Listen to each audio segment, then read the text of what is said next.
Y'all, it is 3 o'clock in the afternoon here in sunny San Diego. 74 degrees. Happy afternoon to you. Watching a pay-per-view in the middle of the day. That feels kind of weird, but also kind of awesome at the same time.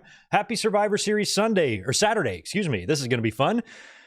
We got a big one tonight, 5-match card, and of course, everything centered around the main event of Survivor Series, which is going to be the men's War Games match. Punk and the Bloodline versus Bronson Reed and the and Bloodline 2.0, a wild one here. A favor is going to be owed after this one, and I think we are starting to set up possibilities for WrestleMania, and I think CM Punk versus Roman Reigns might be on the top of that list. We will have to see, but tonight, a lot of great things are going to happen in Vancouver, hopefully, and we've got some big surprises, especially at the end, because I'm not expecting any title changes here, even though I think we have, 3 title matches, right? I'm not expecting anything to change hands. So we got to see some big stuff in, hopefully, both War Games matches, and I am ready to rock on this one. Happy Saturday. Thank you for being here. I've got Peacock pulled up right now, and we've got some young lady about to sing something. I don't have any volume on right now. I didn't hear who she is or what she's singing. Is she singing America the Beautiful? Nope, she's singing the our dumb theme song, so we'll go ahead and mute that because I don't care about the anthem.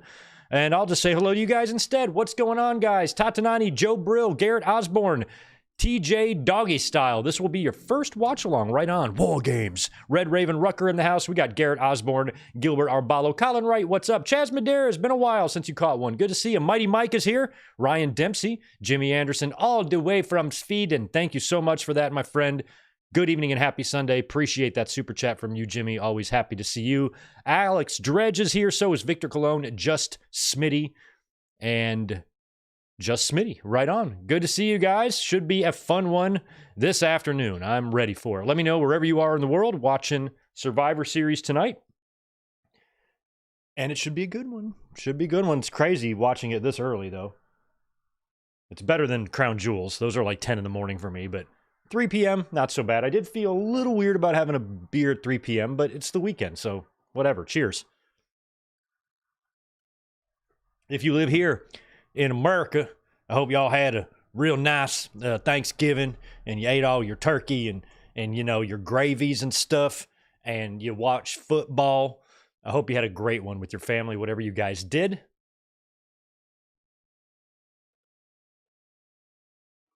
Oh, we're getting Canadian national anthem too. Okay, this one I'll listen to. I like theirs. I don't find it as eye-rolling as ours for some reason. I don't know why.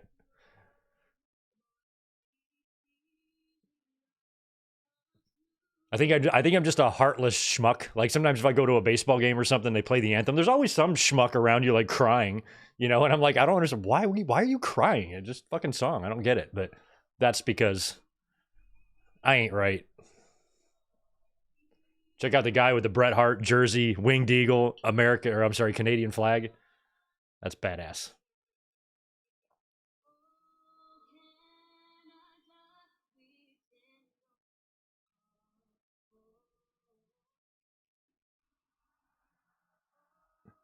All right, we're getting a lot of it's a minute past the hour according to my my deal here.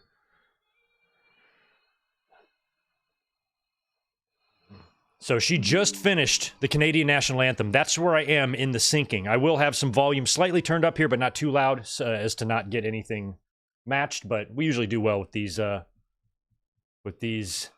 watch-alongs. Look at this crew. Somebody asked on social media yesterday to name this faction. I call them Separate Checks. If you know, you know. All right, so we're definitely opening up with the women, which was expected. Who'd I pick? I think I picked the heels.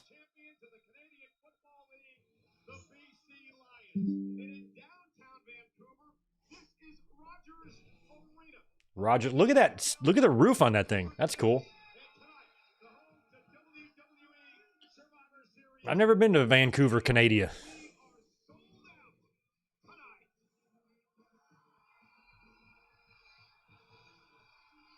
I'd imagine the Mexican food wouldn't be that great. Look at these guys.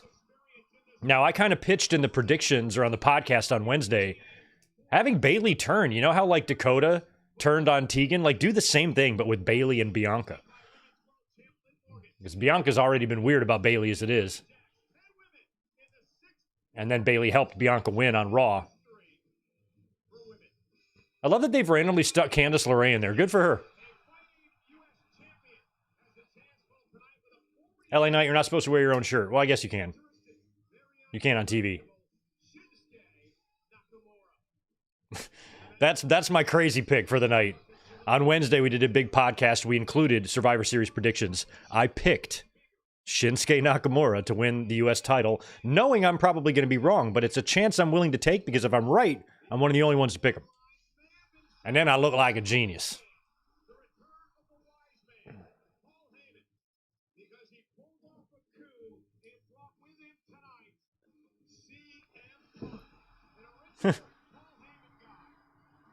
Punk looks legitimately like kind of irritated that he has to do this stupid walk in front of the camera.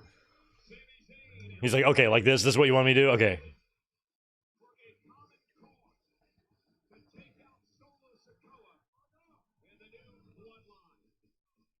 I mean, I wouldn't even necessarily rule out Seth Rollins for sure showing up in the match, but also Kevin Owens, maybe even Cody if it gets really nuts.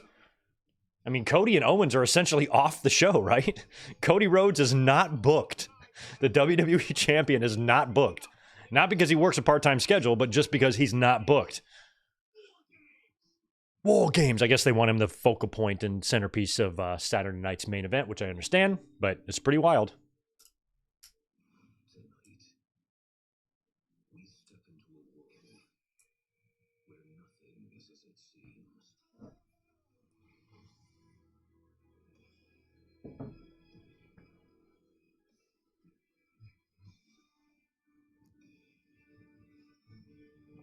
What favor does Heyman owe Punk? Heyman is going to let Punk borrow his Super Nintendo. You just got the new NBA Jam. Punk is like dying to play it, so Heyman's going to let him borrow it for just like the weekend, but then he needs it back.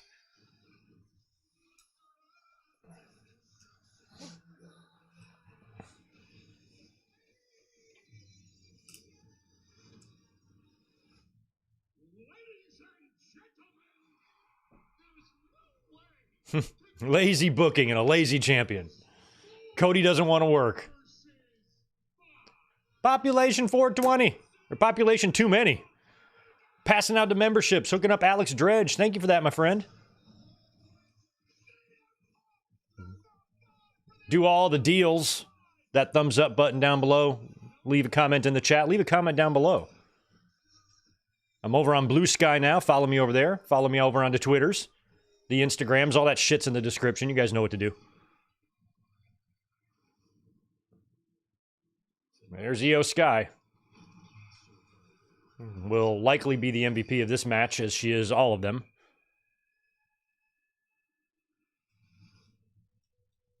Was this like the upside down, like Stranger Things? Is 11 going to show up and do a run-in? How's Stranger Things going to work? Isn't 11 like 25 now? She's far from a little kid. War Games. Check out the pyro.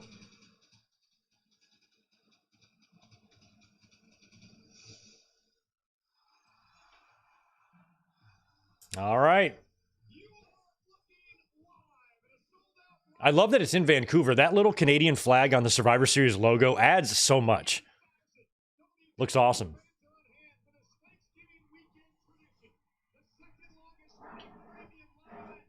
We do got a fancy candle burning behind us. 38th Survivor Series. Damn.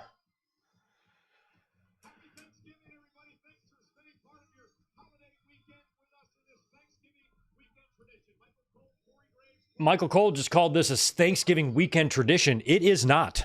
I cannot think of any time. I don't even remember what happened last year, though, but WWE usually does not hold Survivor Series on the weekend of Thanksgiving. It's usually before. But I don't think it was last year. the same weekend. I think it was different, but not totally sure.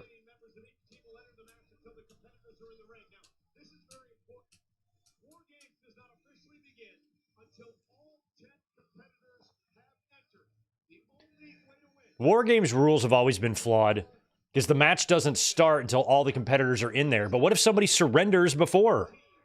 It just doesn't count? You just sit there, keep beating their ass even though they're surrendering? Wouldn't that be like assault or attempted murder or something? All right, here comes the cage. I love how they've got the platforms up there on each corner.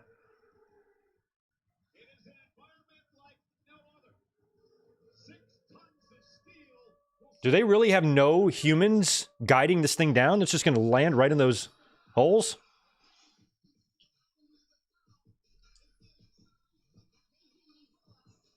Are we going to get 5? Are we going to get 10 entrances here? Jesus Christ.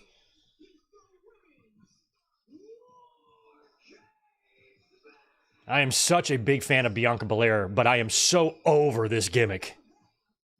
Like, how much of the dancing and the twirling can you do? I know it's for kids. I get that. But goddamn, she's so talented.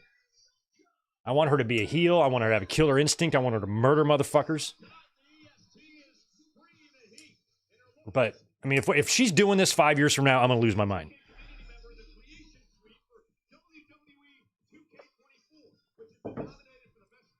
I guess if you're a 6-year-old girl, you're probably dancing in your living room right now, but I'm not a 6-year-old girl.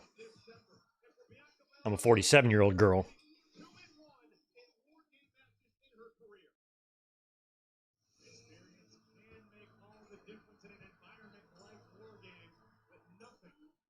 Naomi. That's I moan backwards.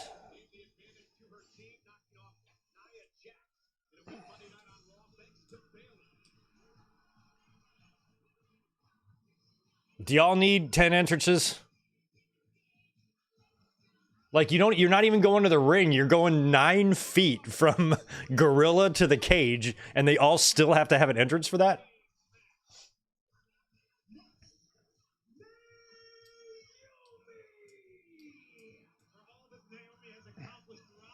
Is Lillian? Who's doing the announcing? That did not sound like her. Is it the other one?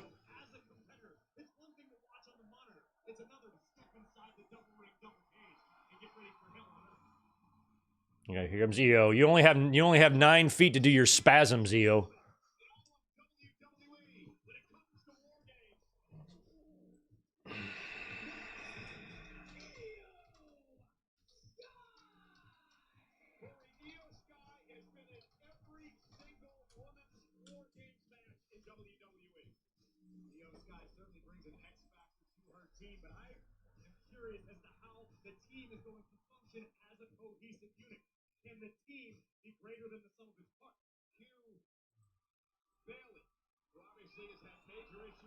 Here's Bailey. Okay, it's Alicia or whatever her name is. I like her. She's good too. Jimmy, what up, man? It's not hot for you already there on the West Coast without a candle? Damn, we have snow and it's stone cold. No, it's a pretty warm day. I mean, my window's open, it's breezy, and the sun's going to go down here in about an hour and a half. So it's not like hot in here, even though it's a nice 70-ish degree day. It's not humid at all, and there's a lot of breeze, and it's pretty cold at night. So that candle's not making it hot at all. It's just right. All right, we're on our 5th entrance now for the baby faces. Is she wearing like... Oh, she's got the... What has she got on?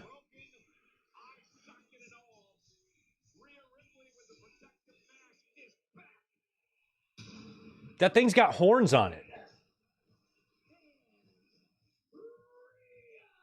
That... You can't wear that.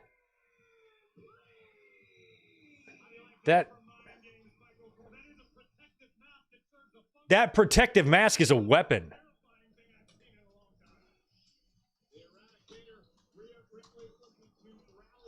She's gonna headbutt somebody. But I guess in a War Games match, anything goes, right? So there shouldn't maybe be a rule against wearing a weapon to the ring. Bayley wants to go first. All right, well, I guess Bayley's not going to do the heel turn. Unless she turns right here and just walks out of the match. That would actually be funny. I'm hoping that Bayley gets on the mic and says, it was me that attacked Jade Cargill. Yeah, Ryan, you're probably right about that. Thanks for the $2. It's gonna be Naomi. Between Bayley and Naomi, it's probably gonna be Naomi that turns, because Bayley was just a heel. So Naomi does make more sense.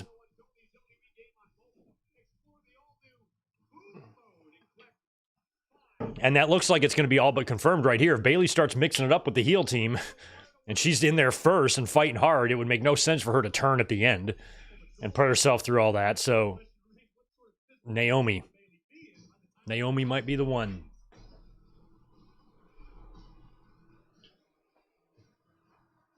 Rodrigo, no, I'm not watching Rampage right now. I'm watching Survivor Series 2024 War Games. As a matter of fact, I'm doing a watch-along of it at this very moment.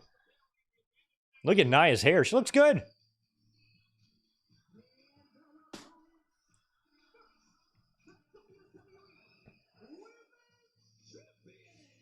Nia was posting some pretty angry tweets yesterday. I guess she got felt up at the at TSA security or something. She goes, I got my privacy violated. And that shit sucks.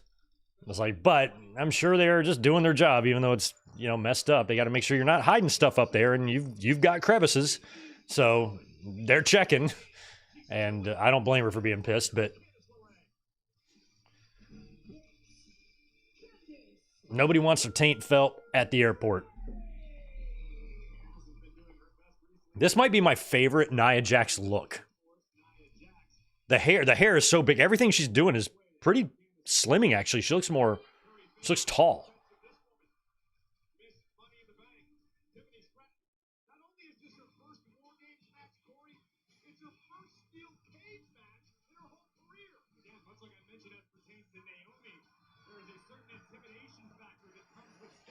I saw the cutest video of Tiffany and like Ludwig in their hotel room. They did a little dance or something, and it was just all very. It was like, it's the best Tiffany ever looked. She's so naturally pretty.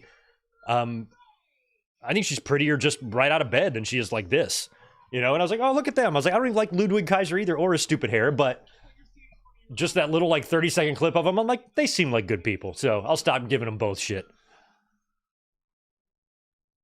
I still hate Ludwig's hair though.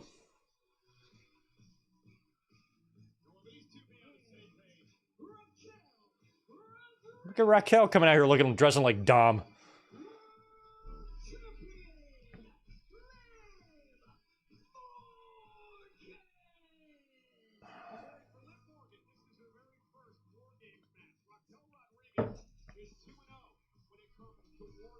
Rhea Ripley, that mask, girl.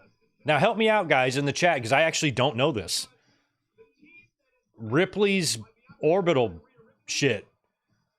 Shoot or work? I mean, I know the NXT parking lot, obviously, was... Did she get the broken orbital bone and then they shot that to cover for that? Or does she not have a broken orbital bone at all? She's wearing a mask for no reason.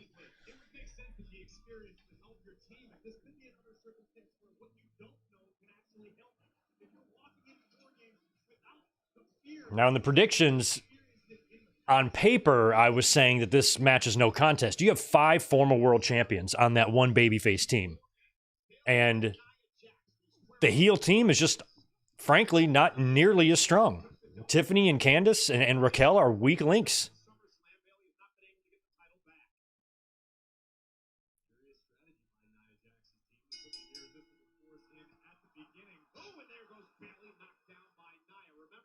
I think, you know, Liv and Nia really are the two champs are your, they're your strongest ones.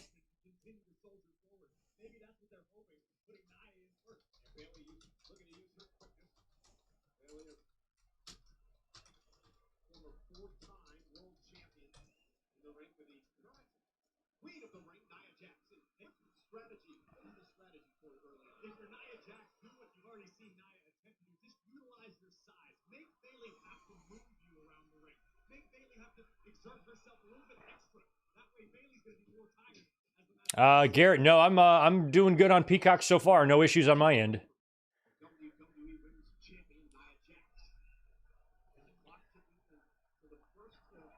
I'm watching on a PC though, and I'm hardwired in, so it's not Wi-Fi or nothing. So I've got a pretty strong connection here.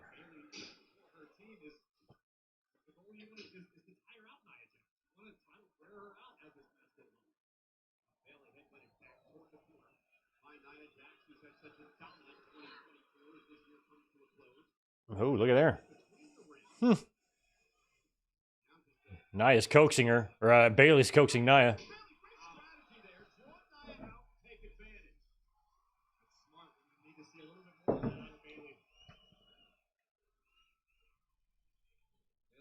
Jimmy, thanks for another super. Yeah, I think Cody used his face mask, but I'm saying like her mask itself is a weapon. There's spikes on it. Like, I'm sure if you had a regular face mask, nose guard like Cody had, you can just pull it off and hit someone with it. But if she headbutts you or uppercut headbutts you, she's going to impale your throat. She's got fucking rhino horns on her head. Oh, hi, Liv.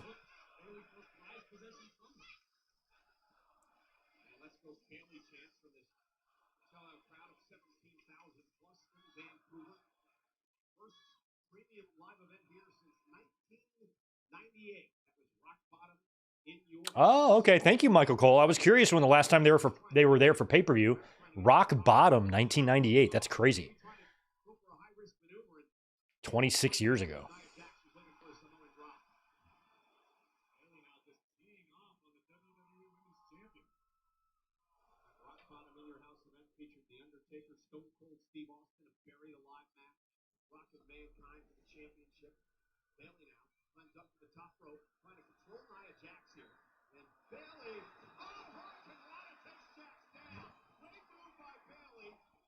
Still 2 minutes. Oh, what's she ripping off? What are you taking off, Bailey?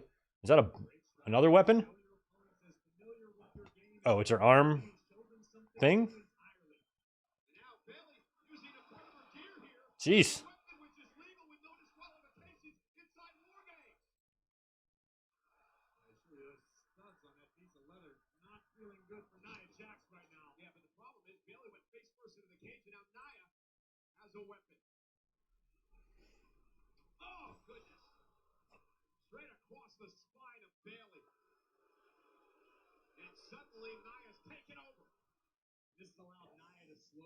Does Bailey have like a kayfabe injured arm or something? Is that why she's wearing that shit? I don't even know what that thing was she took off of her.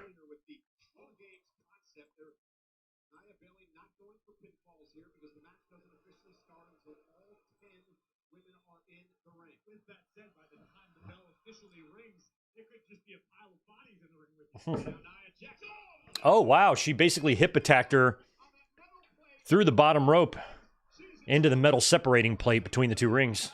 Unique.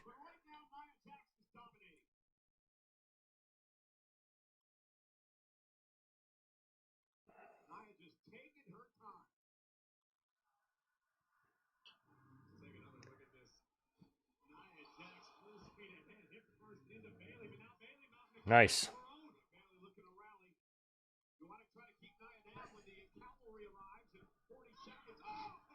Yachiro, sorry you're late. Give me 50 push-ups on your knuckles, and we'll call it even. Don't let it happen again. Let me know when you're done. Then you're going to run laps. Ooh.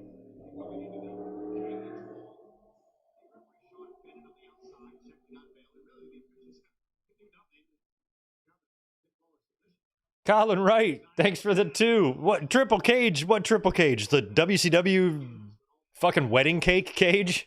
Are you crazy? The less cages, the better. Naomi, are you wearing a party hat? Is she wearing a happy birthday hat? Oh, it's her birthday. She's wearing a birthday hat on her birthday.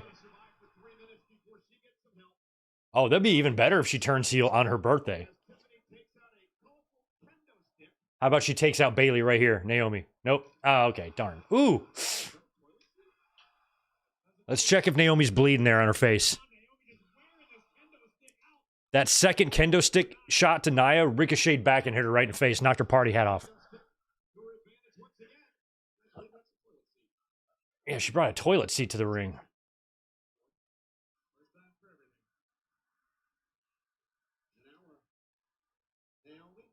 Ooh. Ooh, that would hurt to the small of the back. Oh, yikes. I'm amazing. I like Naomi. Don't like the song. I've never felt the glow.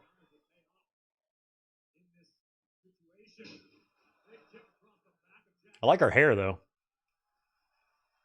Hair's on point. Mercedes does that a little bit, too. Has, like, the designs in her hair. It's so crazy to me.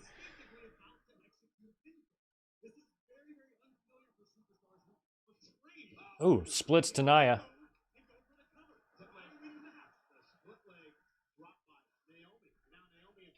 Happy birthday chant out to Naomi. Yeah, Vancouver crowd. Canadians are so nice.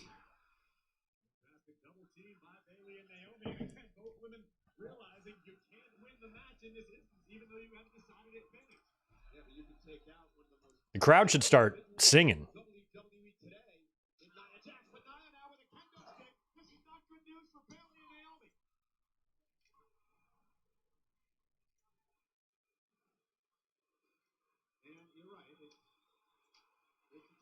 I mean, it's a brand new toilet seat. It's not like just Dookie on it. I hope not. This isn't no. Oh, that might work.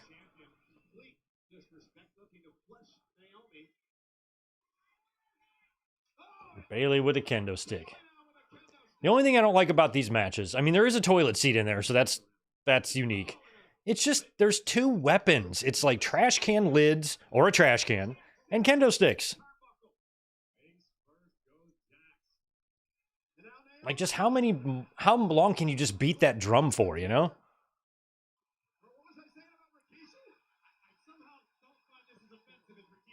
I somehow don't find this as offensive as Rikishi. Yeah, there have been worse stink faces delivered.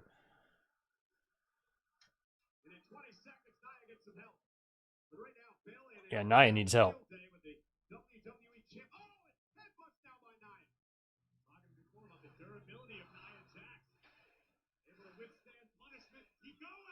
Oh my God, that was very close. Holy shit.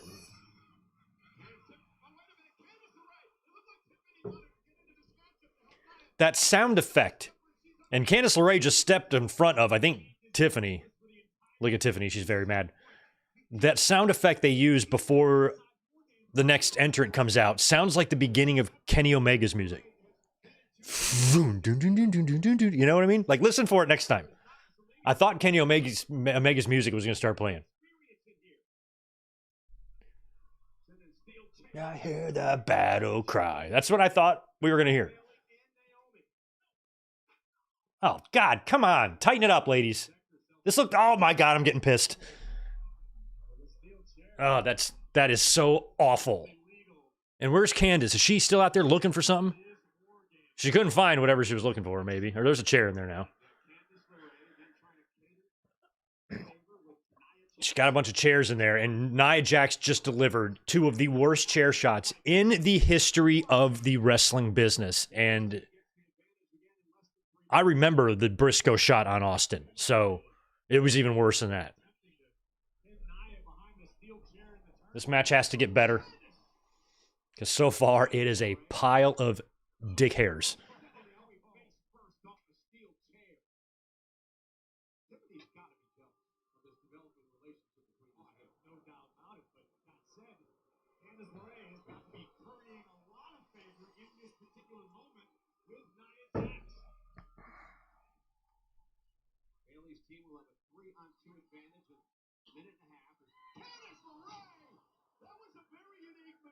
Was that a backstabber landing on the spine of Naomi and hitting Bayley with it? Looked okay, but not great.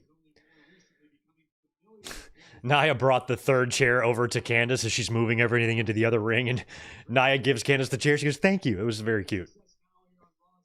Thank you, Nia Jax.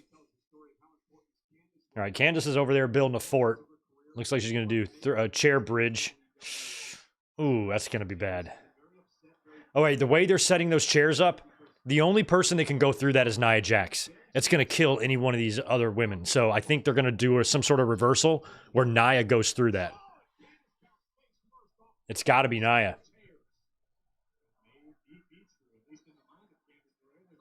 Oh, chair fell off. Put it back. Or she's going to try to... Nope. Wow. They're definitely going to do a spot on that because they keep putting it back up. Look at Candice moving it now. This is why these matches can suck sometimes. Ouch.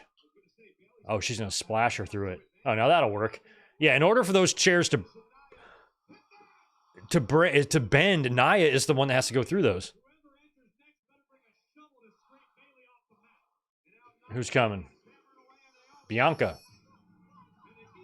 Even with that mask on, Rhea looks awesome. They all have to look under the ring. What the fuck? Just get in there, start fighting. No, there's Trash Can, of course. Yeah, I'm kind of being cynical about this match because so far, I think it's shit.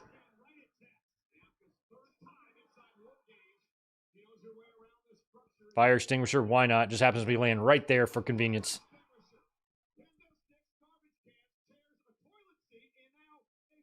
All right, well, at least they're getting a little more creative with the weapons, but still, we've seen fire extinguishers before. And trash cans, and chairs. Toilet seat might be new, but we've seen kitchen sinks. I think we've seen toilets. And a table.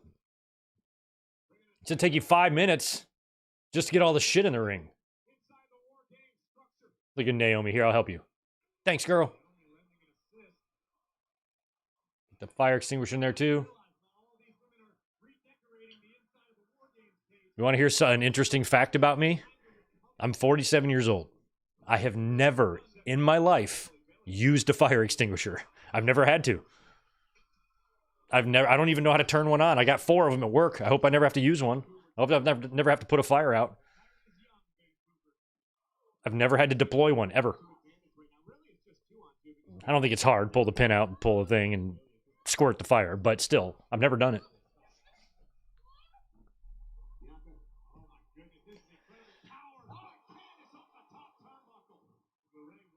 That was like an inverted or reverse Alabama slam, face first into the buckle.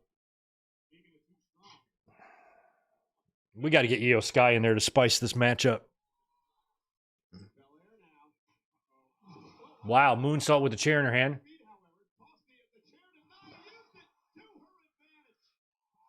Yeah, I know. That Alabama slam into the buckle was good. Everything else so far has been bad.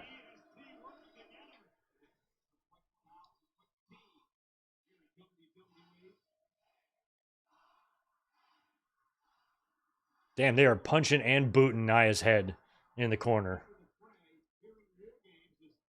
Nia Jax, she could probably hide a wrench in her hair. Just pull it out and start using it. Hey, Mikey Morrison. Good to see you, man. Appreciate the 2 from you. Longtime fan. So happy you're here, man. Thanks for chiming in. Juliet's here, too. Yeah, that's why, Juliet. I think a toilet seat might have been used. I swear I remember seeing a toilet somewhere.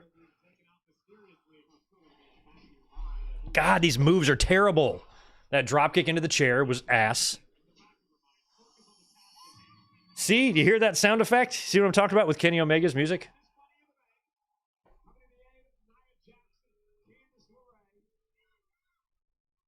Why do they all have to go under the ring? Why don't just one of y'all go under there, bring all the shit in the ring, and that way when it's your turn, you can just come in.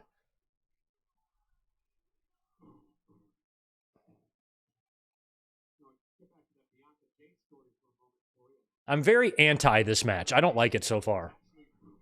They're going to have to finish strong. Yeah, I know. Trash can lid. Yeah, it's fucking... It's 4-ounce aluminum. Or aluminium. Depending on where you live in the world.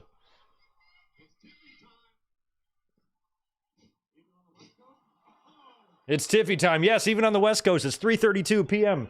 Sun is shining. You guys want to say hi to Tito real quick? See him right there lounging? little fella. He's doing good over there. He's not in his fort today.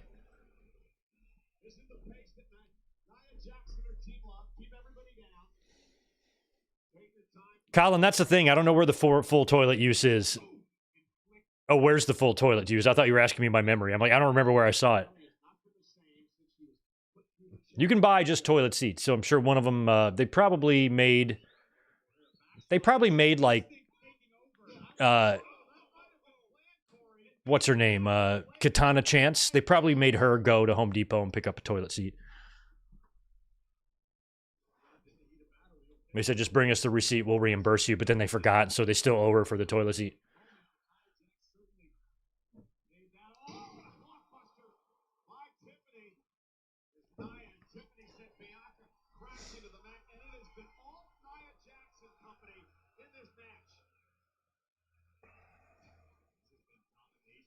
I remember my grandma had like the soft toilet seat cover, like this, like a cushion, and I never was sure how I felt about it. I kind of liked it and was kind of freaked out by it all at the same time.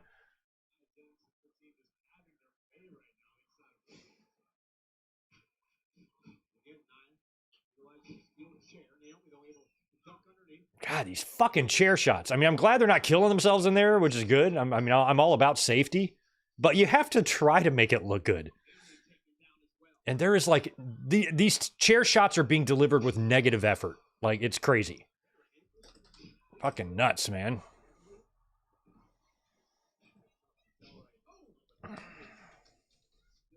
I'm happy that Candace is fighting hard in there.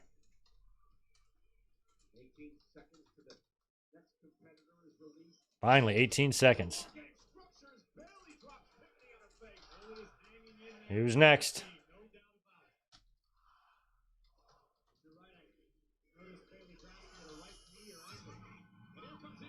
Here comes Io. Finally, Io. Go get yourself a trash can. Get yourself... There, what's she gonna grab? I gotta look under the ring. We all have to look under the ring. Every one of us.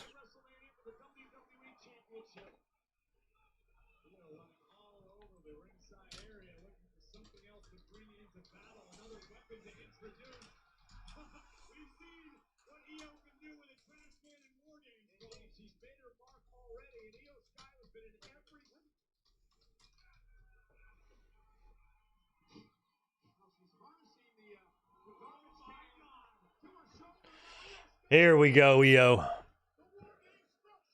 I love how she tied it to herself, the purple and gold. And she's like, well, let's go ahead and do this.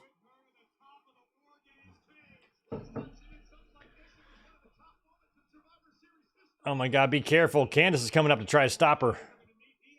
Io is having trouble even getting up there, much less there. She's up there now. Get down, Candace. They rigged up that trash can too much.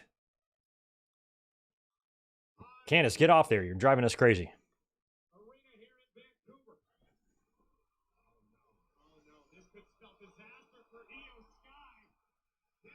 God, Candace is trying to pull her straight down.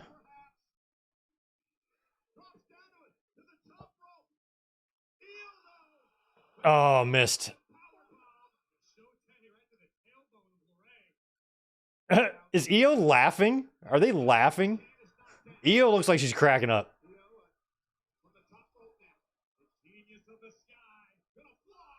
Ugh. Wasn't even a great missile dropkick. Jesus.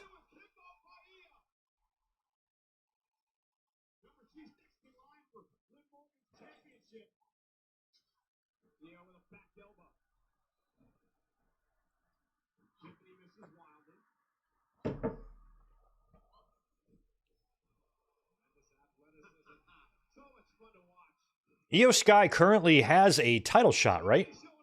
Look at Tiffany. Look at their little hand springs.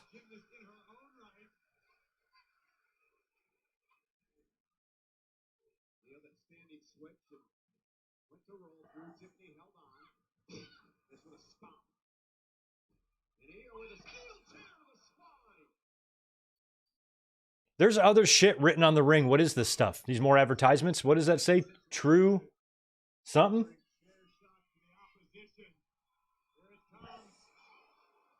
This is more than just the Prime bottle. It's something else, too. Oh, Nia flattens Io Sky. What's up, Chris? Appreciate the 5. I get being safe with chair shots, but they might as well be using pillows instead of chairs with the way they're hitting each other. It's pathetic. This is terrible. This whole match has been shit so far.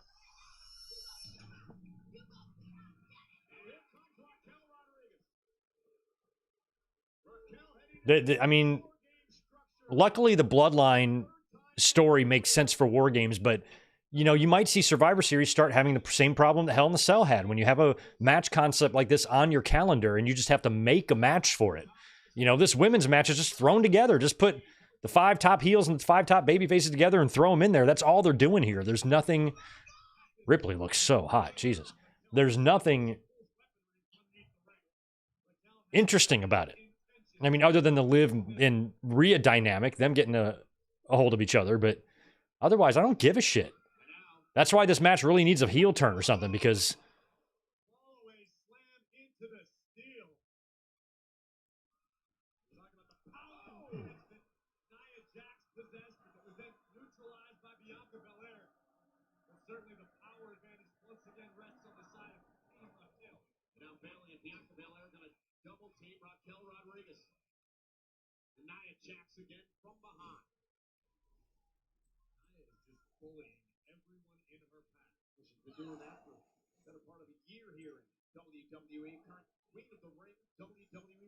I will not be reviewing this in 10 years. No.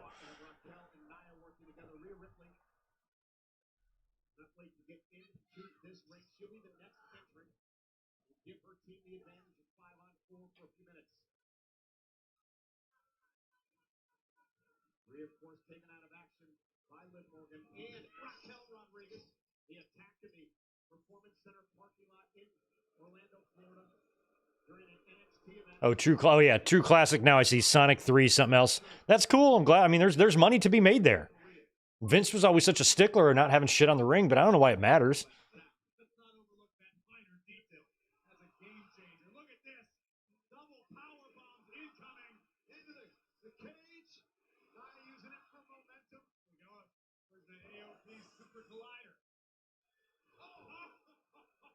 So it looks like Sonic and what? Diablo. Diablo must be a game too, I guess.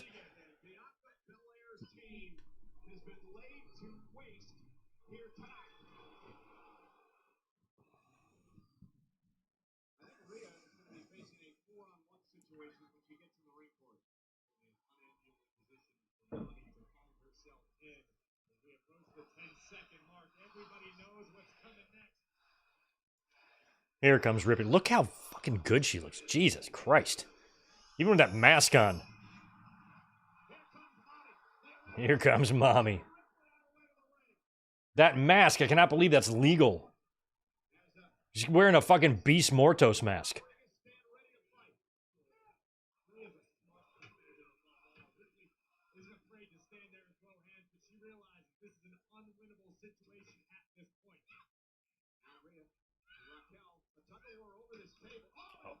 Ooh, Ripley, or I'm sorry, Rodriguez got kind of uppercutted by the table there. Yikes, ouch.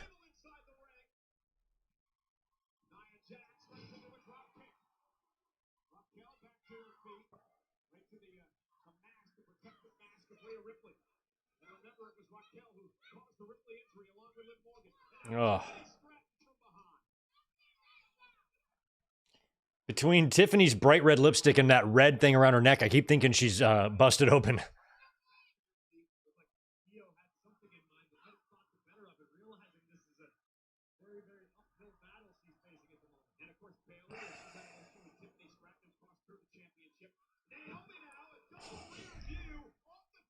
Double rear view from Naomi, which looked like ass.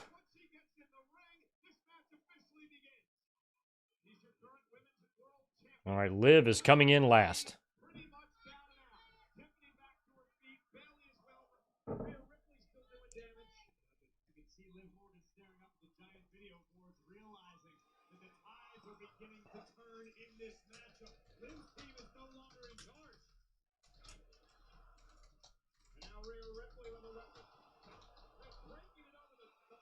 Oh, God.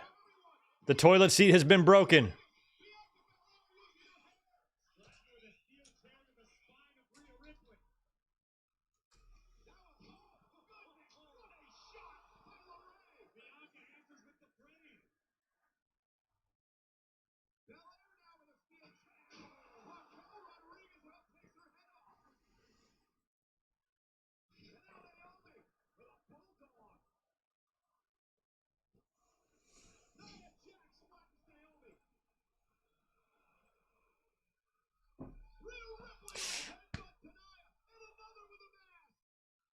That mask is a deadly weapon. Like, if I was backstage before the match, I'd be telling her, girl, you better be careful with that thing on me. You need to straighten it. I can't even see your eyes. Uh-oh. Look at Liv. She's like, oh, shit. I gotta go do this, don't I?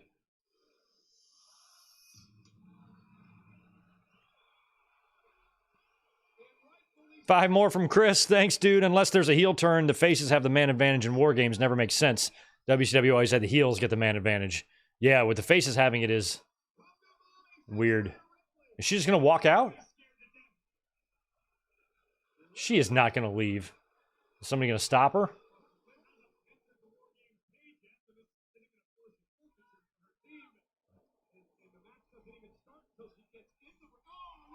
Oh, she's got a baseball bat.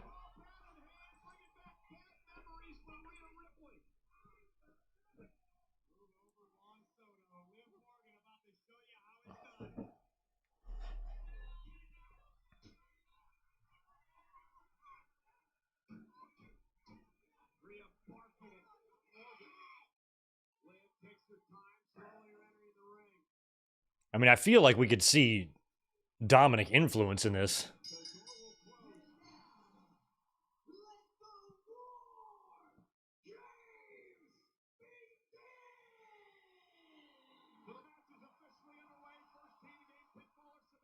All right, so War Games now is underway, and it's Liv and Ripley facing off. Liv has a bat.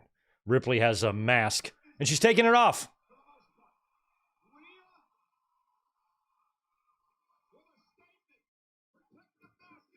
Okay, so it must be a kayfabe injury then.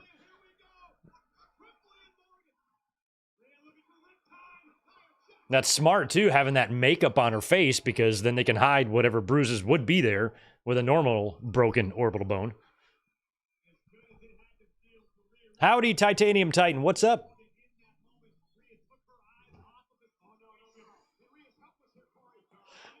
Oh, damn. Hit right in the gut with the bat. Oh, right in the titty. Don't damage those wonderful, wonderful, you know. Ugh.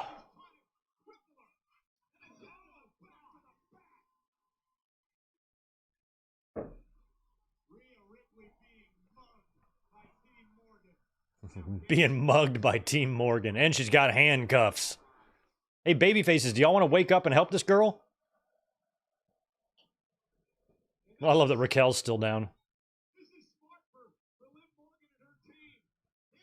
I like how Raquel is dressed how The Undertaker used to dress in public in, like, 1994.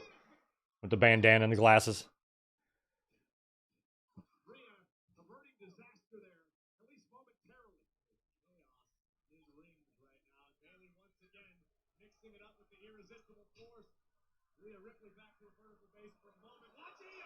Oh, yeah, I mean, I hope you're right, Juliet, because I did pick the heels, even though I think they're crazy unmatched here. But I think a heel team's going to win one of these, babyface team's going to win the other. So if I get one of these matches wrong, I'm going to get them both wrong. That's the way I look at it. So if the babyfaces win here, I think maybe we could get a heel turn in the main event. But then again...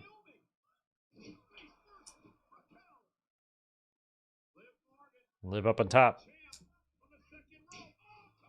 Hey, that code breaker didn't look horrible. So we've had about 2 or 3 moves out of a total of about 70 that have actually been okay.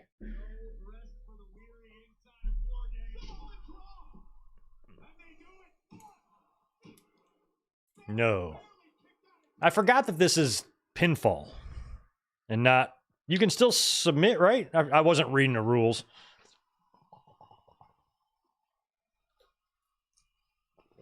Shout out to Kirkland Energy Shots. Oh, good. Io Sky's going back to her purple and gold ECU trash can. All right, we're going to get a double moonsault here from Io and Tiffy, I believe. They're trying to communicate to each other.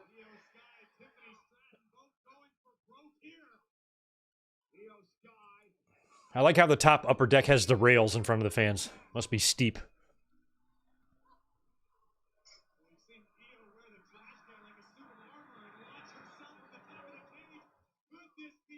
What is she doing, Io? Oh my God, here she goes. It's going on the head. Is she gonna moonsault? Because she didn't moonsault. Oh, thank God. I'm not a huge fan of those spots because of the amount of time it takes for the others to gather around to catch you and just wait for you to jump. But she nailed that moonsault pretty well.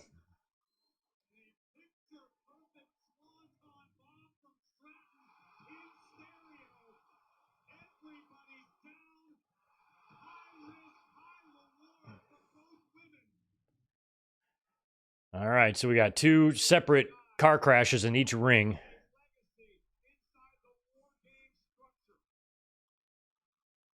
Tiffany's pulling out a rope.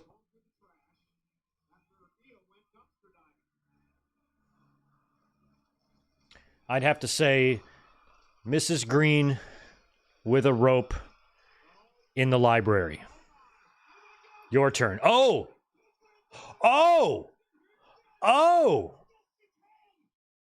Bro, this is what you do, Tiffany. I never thought about this. I didn't even think about this. Homegirl pulled the briefcase out of the trash can.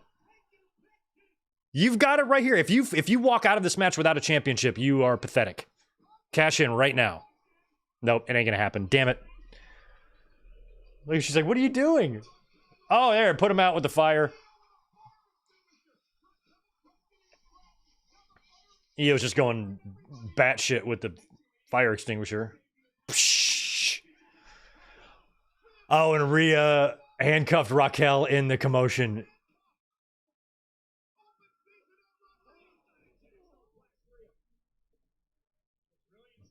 That was a really good surprise there. Tiffany pulling out the briefcase out of the trash can. That was good. Finally, something to get excited about in this match.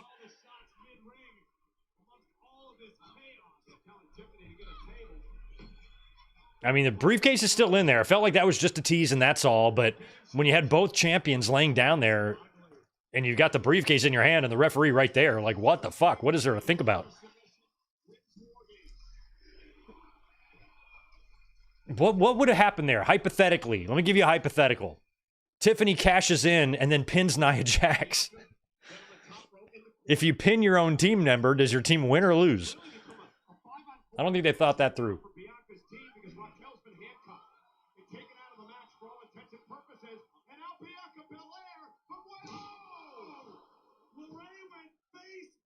We missed. I missed whatever that bump was.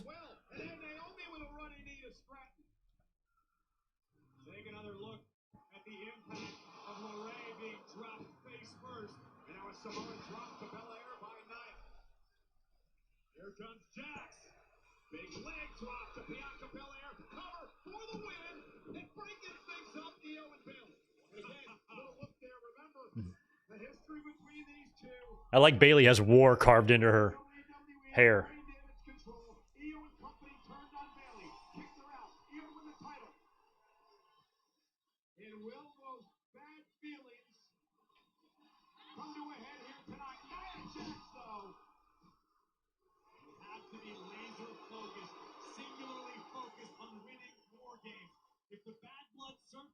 That is so much hair. Nia's got more hair than Bianca.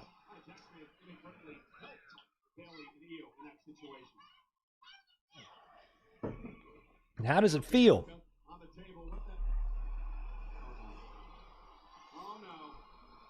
You know, this first match is going to take up the first hour. It's going to take up an hour. We're probably still looking at a 4-hour show here. Annihilator. You got to get up higher than that, girl. You need to go up one more buckle and then use the top of the cage. Forget it. An Annihilator through the table would have been awesome. Oh, power bomb.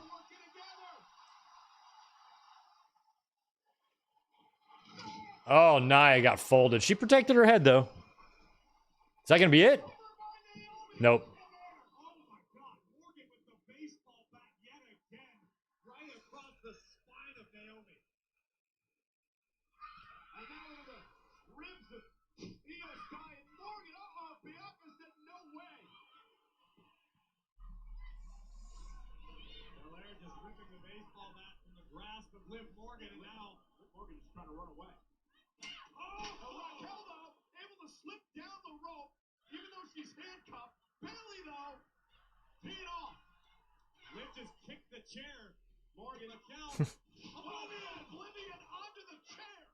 My buddy just sent me a text message of a picture. If you're watching, I don't know who this is. I don't know even what this is. Who is that? Which reminds me, I need to plug my phone in. I'm out of juice. Oh, Riptide through the Oh, man. Raquel saved her.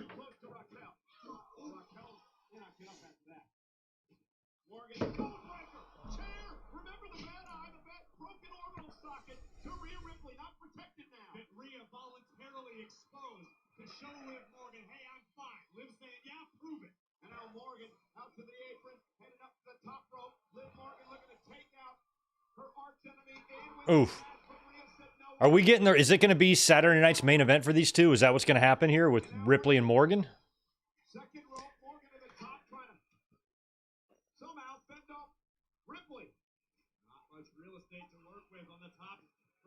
Jeez. Oh, wow.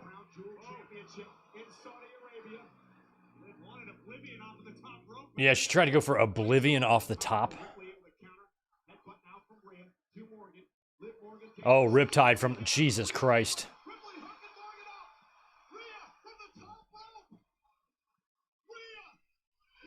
Oh, good job. Is that going to be it? Yeah. All right, I got that match wrong, but, I mean, the Babyfaces was the vastly stronger team there.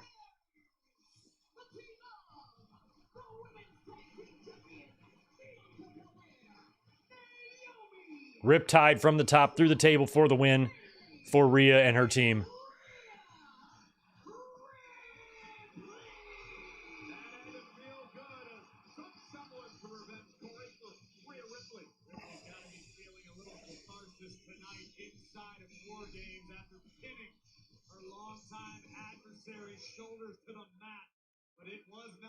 Ripley, you are something else. My God.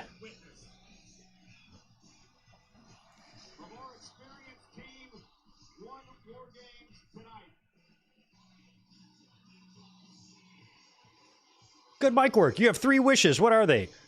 $10 million, perfect health. My name is Buddy Matthews.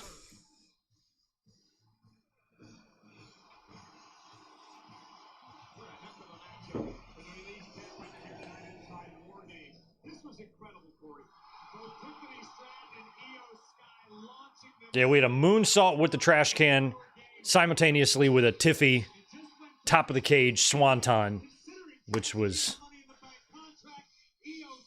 a decent spot, but not great.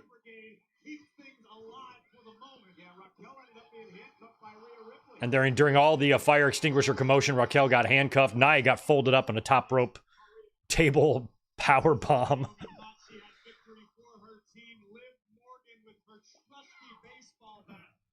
Yeah, I agree. It got a lot better once everyone was in there. That's what we needed. I mean, I had a feeling it would finish strong. It was just some of that early shit was just so god-awful.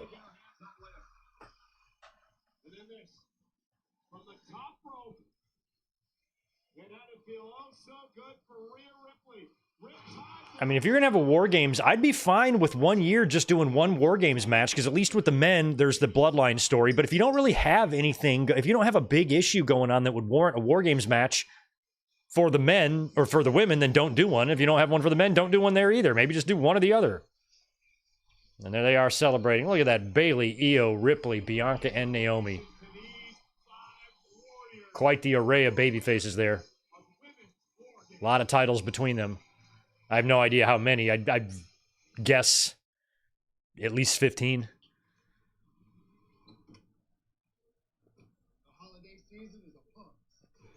Yeah, Gilbert, it probably does. I don't know if it guarantees the heels winning. What happened last year? Did both babyface teams win? I don't even remember. I'd have to look it up. But I feel like there's more story to be told probably with the heels winning, but in the men's War Games match. But at the same time, not necessarily, because now with the addition of Punk, you can have the babyfaces winning and still have plenty of story to tell, because there is going to be a favor owed to CM Punk at the end of this thing by Paul Heyman, and that could definitely be something WrestleMania or title shot related. And we know that Punk has always wanted a main event of WrestleMania. He might do it this year. It might be him and Roman.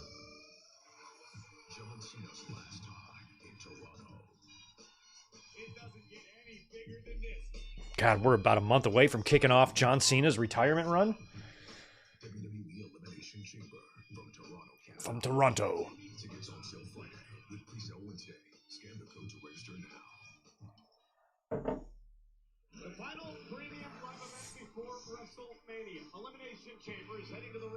Yeah, both babyfaces won. Yeah, see, so it's not out of the question. Rodrigo, oh yeah, I know about that. We talked all about it on a podcast. Visit WWE.com/events to register and to be among the first to receive pre-sale information. Meanwhile, we are here tonight at Survivor Series in the beautiful... I remember the night before WrestleMania 6, Gorilla and Bobby did like primetime wrestling from the top, from that needle in Toronto. Look how pretty Vancouver is. My God. I think if I was going to move to any Canadian city, it would be British Columbia. Or province, I should say. Vancouver seems fun. Seems more my speed than Toronto. I think I'd like the people there more than the people in Toronto. That's just a guess.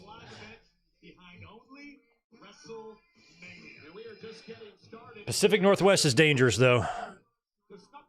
I don't want to be executed by a fucking earthquake or tsunami or something up there.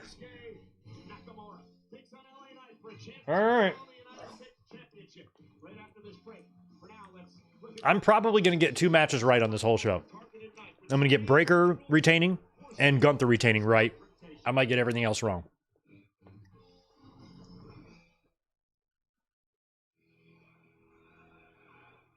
The Rock showing up tonight?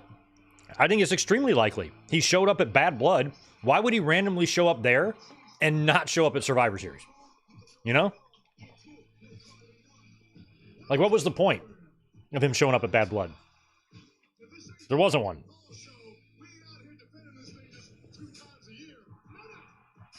Nah.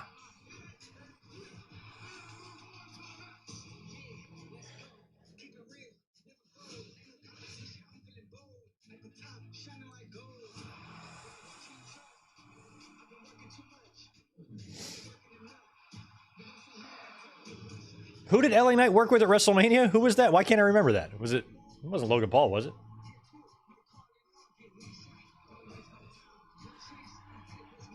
Or maybe it was AJ. Was it AJ? Is that who it was?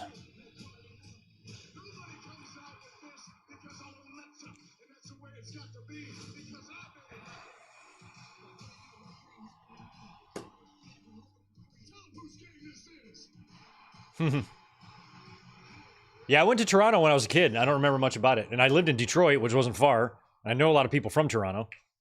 I got nothing against Toronto. I just think the landscape and the beauty is way better in Vancouver, or it appears to be. Anyway.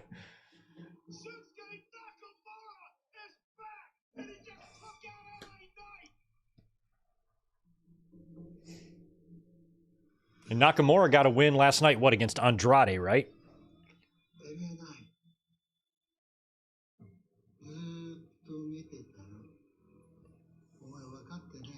I mean, if Nakamura loses here, unless this feud doesn't end and he winds up beating LA Knight in the next battle for the title, you know, I don't know what you're bringing him back for, you know?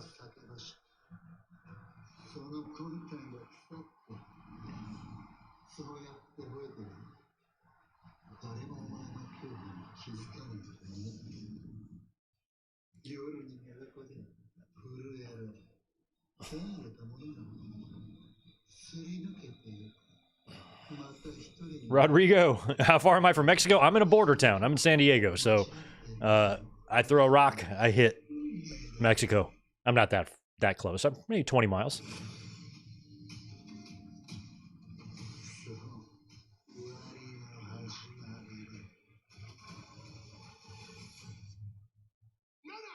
Nah. I'm gonna go get another cold one. I'll be right back.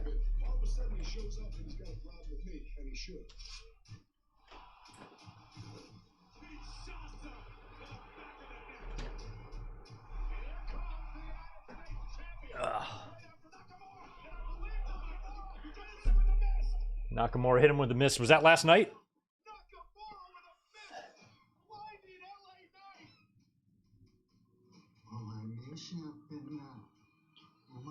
See, because I feel like Nakamura has gotten the best of LA Knight on TV in every interaction, so I feel like LA Knight's going to win here. But if they want, if Nakamura is still going to win the title, you know, maybe they have a return match or something. But I don't know. I don't know what to make of this latest Nakamura run.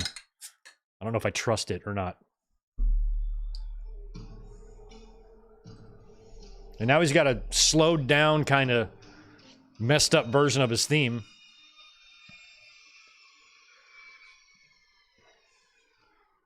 WWE does have an obsession with tinkering with perfect themes.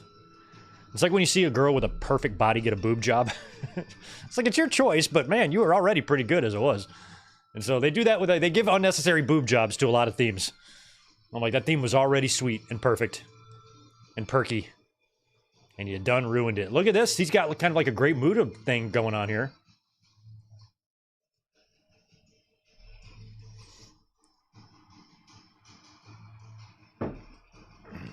Or Darth Vader, maybe. I don't know what's going on.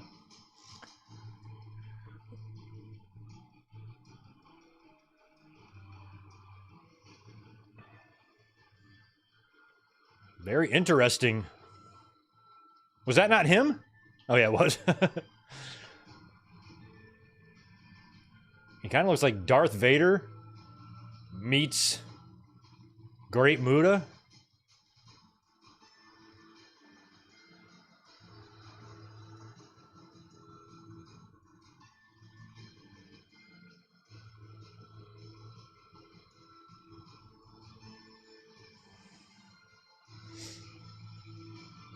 He definitely looks like some sort of supervillain in some fantasy movie or something.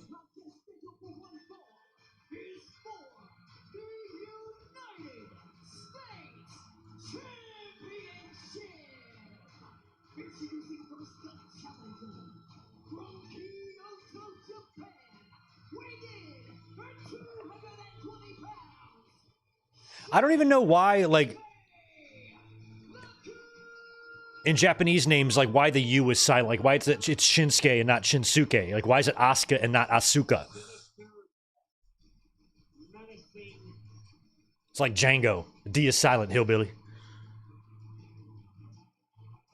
I mean, I like the shit on his face. It looks... This is kind of cool. Sometimes I don't trust when Nakamura comes back, because he comes back and he does a couple things and he's gone, comes back, does a couple things, gone. Like, if they want to give him a run,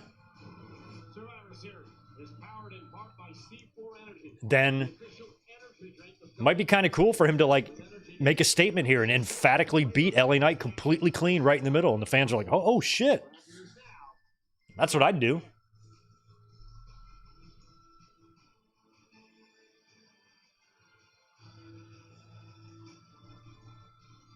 I saw some fans complaining that he beat Andrade. I'm like, he's got a U.S. title shot tomorrow. Like, why are you bitching about that?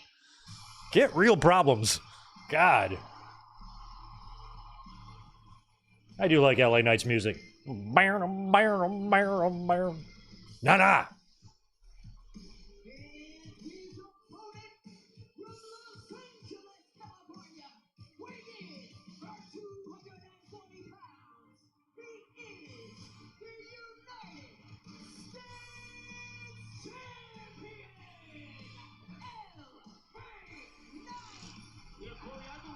LA Knight, the crowd did the yeah. LA Knight, yeah.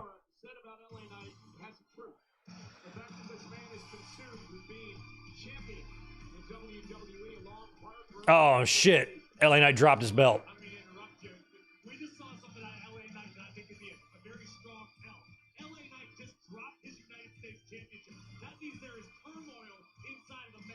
That means there's turmoil. Michael Cole, I dropped my fucking pen earlier. Or Corey Graves. There's no internal turmoil. I just dropped my pen. No big deal. I might drop my phone later. Doesn't mean I have inner turmoil. It just means I got butterfingers.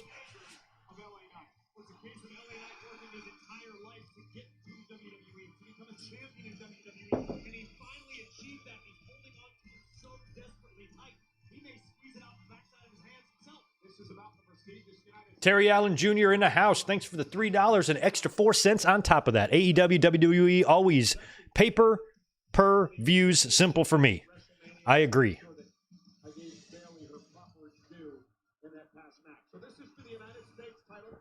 Yeah, let's see if Matthew has a video up next week of LA Knight dropping his belt. Whoopsie. Whoopsie.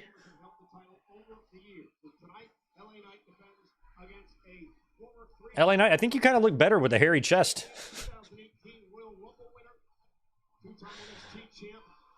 Two-time Intercontinental Champion Shinsuke Nakamura. So what does Knight have to do to keep the title tonight, Corey? LA Knight needs to stick to his guns. LA Knight needs to stay on his game, which in the early moments of this matchup is not the case. LA Knight needs to find his rhythm, settle into a groove, and do what he does. LA Knight did not just do the crane kick. I feel like that's slightly racist to do that. Low-key, as the kids would say, low-key racist.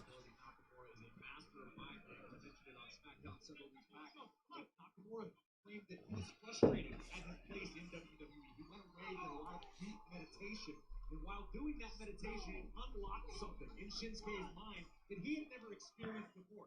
That's manifested itself. That's what we're seeing here now. The MMA experts come back with a much more... I got credited in one Matthew video a couple years ago. Pretty funny. You can say you go away and you got to regroup and you got to find your place in WWE. You got to win, and you got to win the championship. Oh, that's what Nakamura needs to do here throughout the series. LA Knight. Thanks for $2, Juliet. Yeah, I saw Riddle showing up at TNA Turning Point. Good for him, I guess. But I'm not gonna like take any company to task for like bringing him in. Like, I don't give a shit. Like he shit his career away.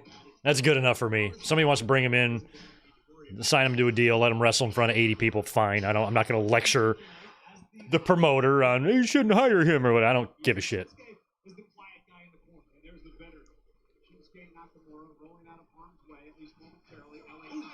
God, that was bad looking. Jesus, that was rough. LA Knight feels like he's a little bit on the clumsy side tonight. He dropped his belt. Zane G in the house. What's up, my friend? Nakamura stats stated his first career match against LA Knight. I kind of disagreed. Didn't have much with John Cena. Stated his first career match against... Yeah.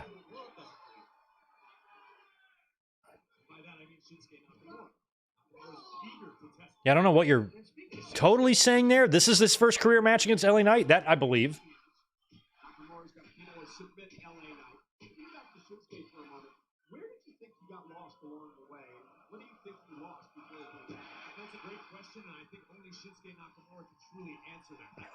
I guess you're saying Nakamura's never wrestled John Cena either? That's kind of crazy.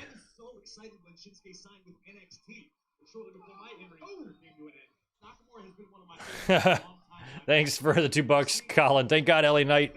LA never shouted Banzai. Like after that Carlito line a couple of weeks ago, like they need to watch their P's and Q's here. Now, even though there's 2 rings out here, of course, for War Games, you're only going to compete in the 1 ring. Elbow right to the spine of the challenger in this United States Championship match, and now LA Knight has taken over. This is really a must-win for Nakamura, in my opinion. No doubt about it. When you go away for several months, you reinvent yourself, you tap into whatever Shinsuke has. If you come back and it doesn't translate to W's, it's all a waste of time.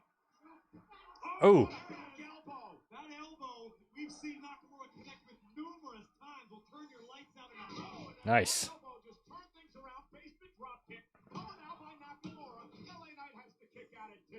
But this elbow will knock your lights out. Shinsuke Nakamura. Jeez. Oh, wow, he did. Damn, he tagged Ellie right in the between the eyes with a point of the elbow. Oof, that makes my eyes water just seeing that. Yikes. Might have broke his nose. Nakamura utilizes more so than maybe any other superstars his ability to remain calm in the heat of battle. It's almost unnerving. When you're deep into a fist fight and Nakamura is calm as can possibly be. He's always in control. Never loses control. Very rare that Nakamura gets taken out of the moment. LA Knight checking his nose. Yeah. Some back elbow by Nakamura.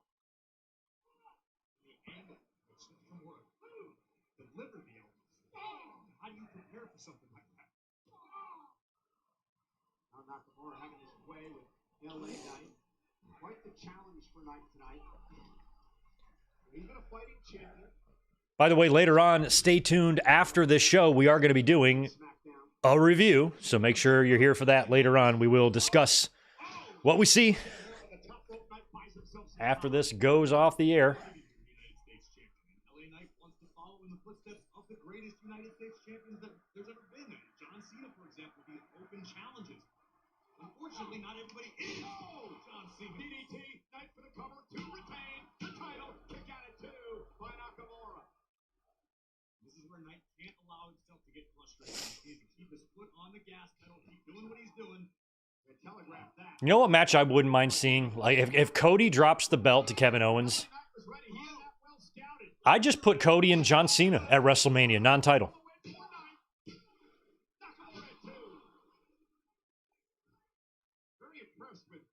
Unless you want to save Cody for John Cena's last match. Might want to do that.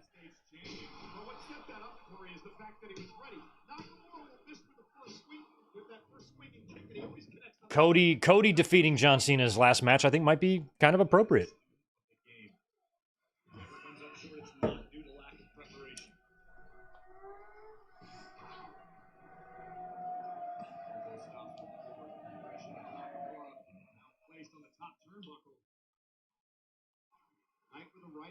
And then maybe after the match, Cena cuts a passionate promo and saying, for all the people that stood by me and supported me and loved me through all parts of my career, I want to thank you from the bottom of my heart and request that you now give that love and support to this man, Cody Rhodes. You know, something like that would be baton passing.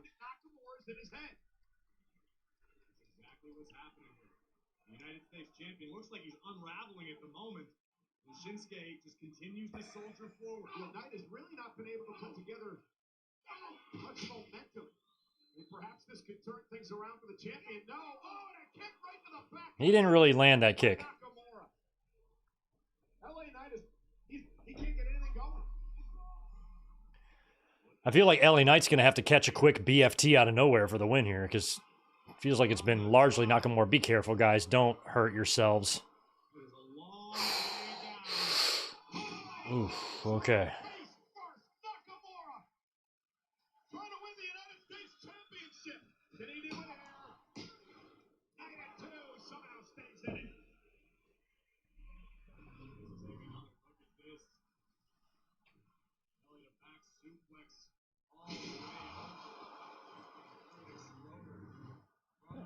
And Nakamura now could be ready for the end. Nakamura, wild-eyed look, measuring the champion. Here it comes. Oh, missed. LA Knight out of the way just in time. Oh! Shinsuke planted by Knight. This would not be a good match for LA Knight to attempt that running top rope move that he does. I feel like he's going to fall.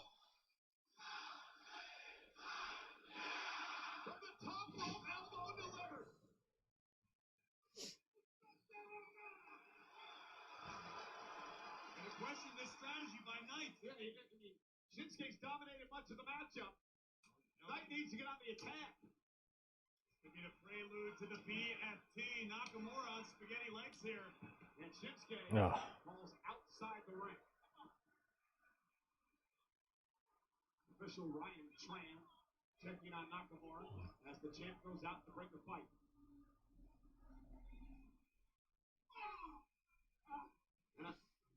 now. A suplex, Knight able to thwart it. LA Knight counters, and now Nakamura counters as well. I think Nakamura went to the eyes. I see a lot of women wearing those pants that Nakamura's wearing. There's a reverse DDT on the steel separator plate there. Nakamura using this double ring structure to his advantage. That was an absolutely nasty landing for LA. Ruben Anthony, that could be. They could be a DQ finish here with Nakamura misting him. Oh, I'd like to see Nakamura mist him and win the title, to be honest. Kinshasa. I never know how to say it. Yes! Who predicted it?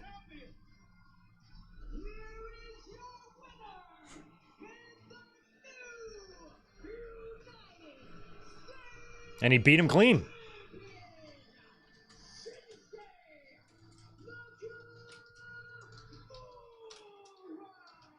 Corey, the one thing I want to say is that Shinsuke Nakamura had brilliant strategy over the past couple of weeks. LA Knight did not look right since the beginning of this match. Nakamura was in his head. Nakamura dominated LA Knight to win the championship. He has called Shinsuke Nakamura a combat artist for many moons. Tonight was a masterpiece. There you see Nakamura taking the situation into the eyes, driving the champion, former champion, skull first onto the steel, and the running knee strike the Kinshasa to the back of LA Knight's skull. And It's Sasha, not it's Shasa, not Sasha. Kinshasa. I can never say it. this championship is all that makes you whole. It's soon. It will all be over. Congratulations. New one. I don't hate the new Shinsuke song. I really like his original, but this fits him way better as the current character that he's in, so I can't really complain about it. Because his other theme might not fit this new sinister, villainous type of vibe to him. Please come out. It's okay. Oh, Otis is not coming out. Why are these guys here?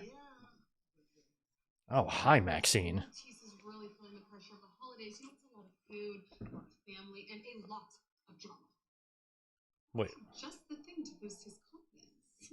This. you're gonna boost his confidence? Can you boost my confidence too while you're at it, Maxine? Oh, okay, this is a commercial. You see, it's looser around the Well, luckily, so he never feels too constricted, Maxine is in it.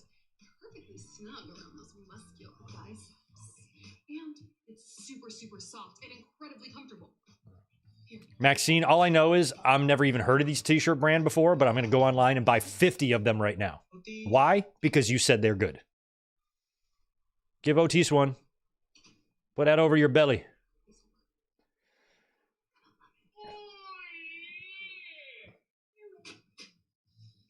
Look at how good Otis looks. Maxine, can I have a shirt? I want to feel good too. Where's Greg's shirt? Give me. Why is she not hooking me up? I'm not feeling good either. Oh.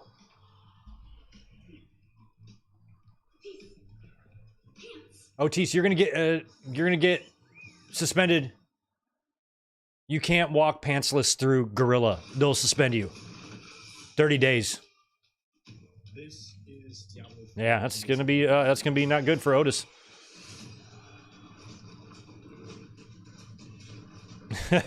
Zane G, appreciate the 5 or 2 rings, so there's no rule about running around in the second ring, right?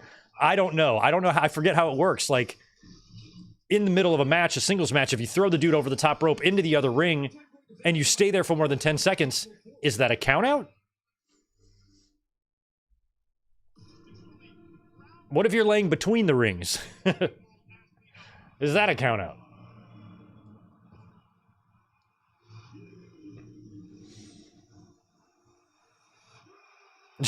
Jimmy Anderson, thanks. I hope he doesn't do an MJF and call it the Asian Championship. I don't think Nakamura is going to do that. He might customize it to be like a little this dark, sinister character, but I don't think he's going to make it the Japanese title or anything like that. He can if he wants. Japanese flag right in the middle. I'm fine with that. My restaurant, we do a lot of, they got direct flights now, I guess, from Japan to over San Diego. And we do a lot of business meetings for them. A lot of these guys come right off the plane in there with their luggage, and they come in, and they're so great because they spend so much money, and they're so low maintenance.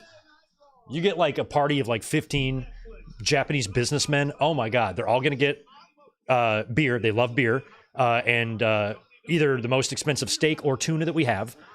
They do not care how it comes. They just want it the way we cook it. They don't modify everything. They're not gluten-free. They don't need everything on the side. They just come in, they eat, they drink their beer, they do their business, they go home, they leave huge tips. They are great. I'm big fans of them. They make us a lot of money at work. A lot of them are like Japanese tech companies or something, and they're over here doing business all the time for some reason, and they come into the restaurant.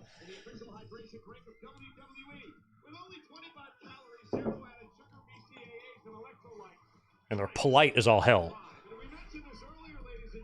Look at that wild building. Look at that skyscraper. That's crazy.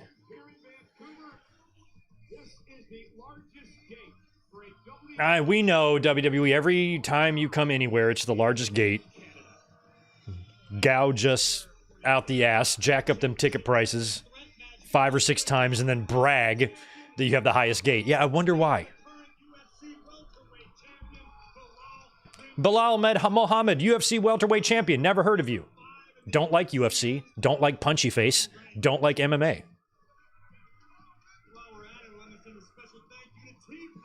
Fucking Mandingo fighting. I'm not watching that.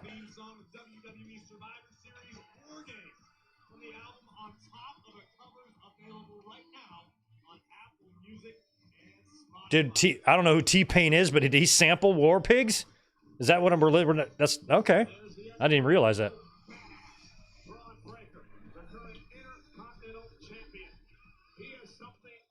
That spot on Monday where he ran. Oh, look at us wearing a Scott Steiner shirt. He ran and like speared the corner of the table. That was super gnarly.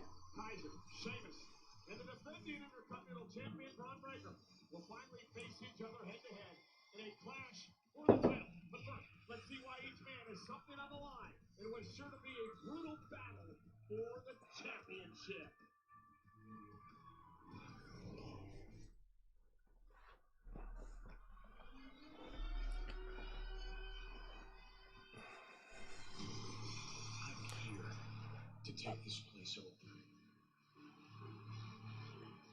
Whether you like it or not, Bron Breakker is the future. Chip on his shoulder, he has the power to break a dude in half. I'm here to whip ass. Yeah, I've watched a little. I don't see, the thing is, Garrett, I don't love the blood sports either. I think it's really difficult to work a shoot, and like MMA, but it's worked. And every time I've tried to watch it, I like Josh, and it's cool to see MVP in there. And there have been some interesting matches. Moxley's done a couple of those, but it's still like not my thing. It was on last weekend, and I'm like, I just don't care about the blood sports. I don't know if I'm supposed to. I don't know if that makes me less of a wrestling fan. I just don't really give a shit, you know? But I like that there's different, you know, you can find some interesting variations of wrestling. And Josh Barnett does that GCW thing every so often. The ropes come off, and they have these, like, you know, shoot fights, and it is what it is. There's an audience for it. I don't know if I'm that audience, but I'm glad that there's lots of variety out there, you know, for whatever your taste is.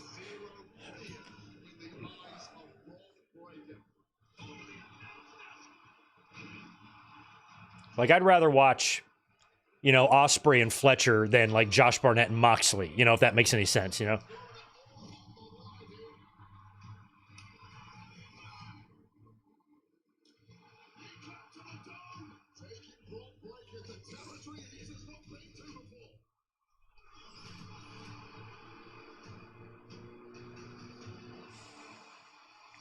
I mean, this is going to be a 100% victory for Breakker, but we were talking about Sheamus still needing that Intercontinental Championship. It's still eluding him to create the or to complete the Grand Slam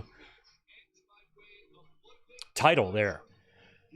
And I feel like what they should do is build Sheamus to WrestleMania and do it there. I think it's time. He had the chance a couple years ago. I was there against Gunther in the triple threat with Drew and fell short. But I think this WrestleMania should be where Sheamus wins the Intercontinental Championship. But not here. I think if it happened here, more fans would be concerned with wondering why Breakker lost the title so fast after winning it back than they would be being happy for Sheamus, you know? It would create the wrong kind of discussion. You just booked this match 5 days ago, you know? So if I'm making Sheamus a Grand Slam champion and I'm finally putting the Intercontinental title on him, it's going to be in a moment and a match way bigger than this.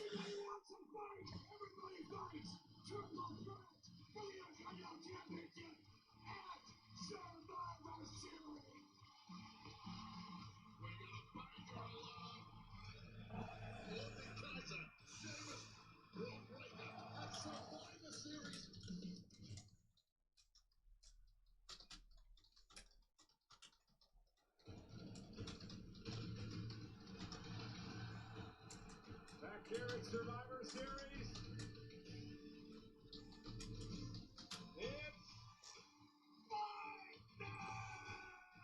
It's fight night.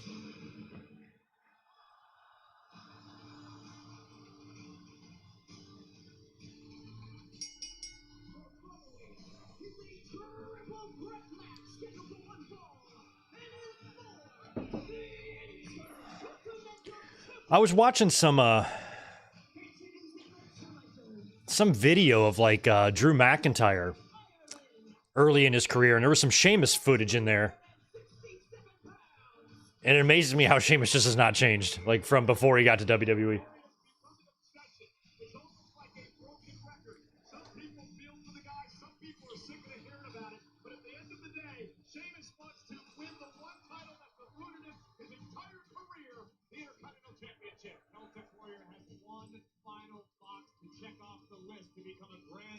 Yeah, Terry Allen, I like the Hurt Syndicate theme a lot. Oh, we've got a ring ear cam on the fucking referee here. I mean, based on the way the Hurt Syndicate is going in AEW so far, I think they're going to have no choice but to turn them babyface at some point and collide with Death Riders. Just don't rush it and do it right. But that's all up to you, Tony. Hey, shout out to Tony, who liked one of my tweets yesterday.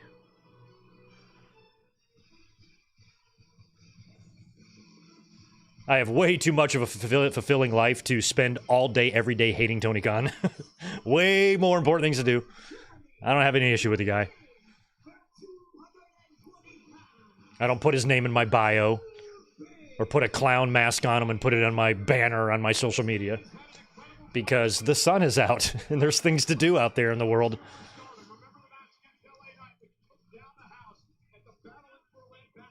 I've touched a tit before, you know, that type of thing. That's usually what prevents me from being that way.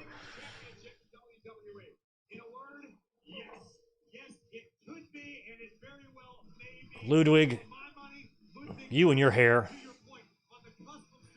Ludwig Kaiser reminds me of so Die Hard 2, right? In the airport one, he's the villain. He's the top heel. He's that guy. And that guy's been in some shit too. He was in Shawshank and some other stuff, but the beginning of the movie, he's doing like naked yoga. He looks a lot like Ludwig Kaiser. You've never seen Die Hard 2. Watch the first 5 minutes of Die Hard 2, and you will see what I'm talking about.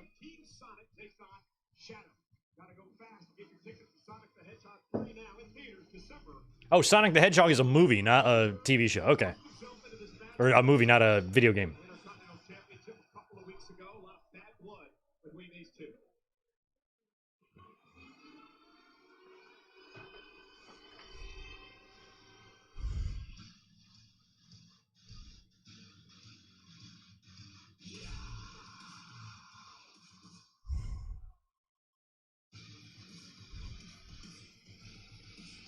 And here comes Breakker.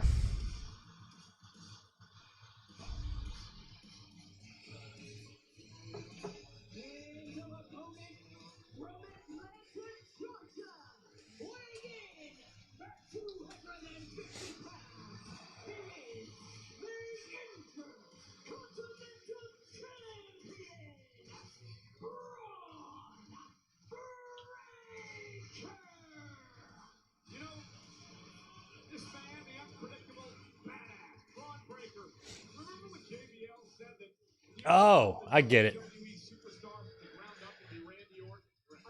Earlier, my buddy sent me a picture of somebody. I'm like, I don't even know who that is. That's the head coach of Ohio State, which is funny. I had no idea what that was referencing. Michigan beat down Ohio State. Not beat down, but beat Ohio State. Major upset to close the season, ruining their fucking year.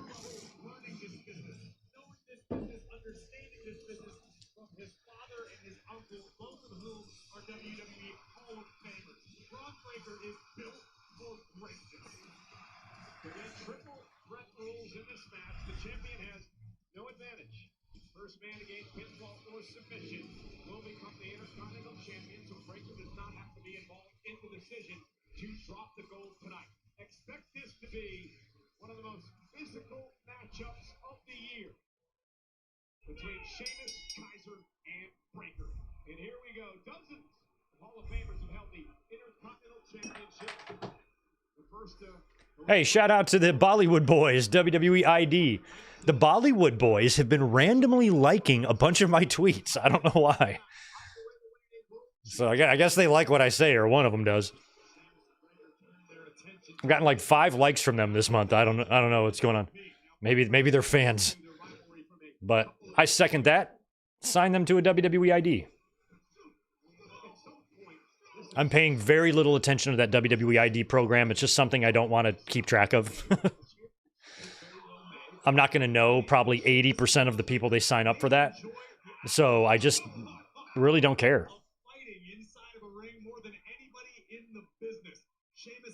I saw Kylie Ray got signed up.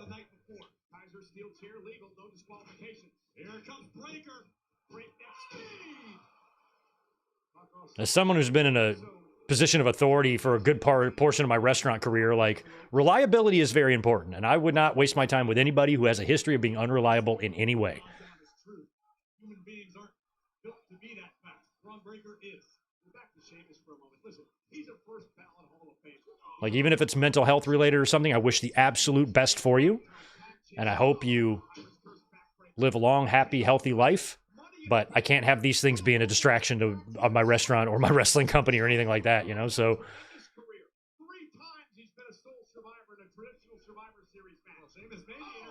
I need to know that you're going to be here to work and you're not going to break down.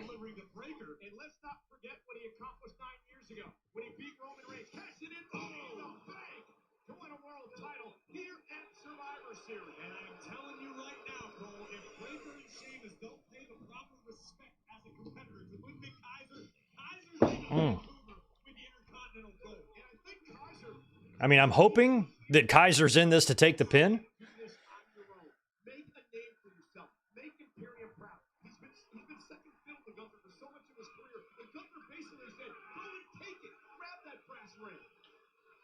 Yeah, that Ludwig, you took so long to position the chair, and then you were proud of yourself that you figured out how to position it.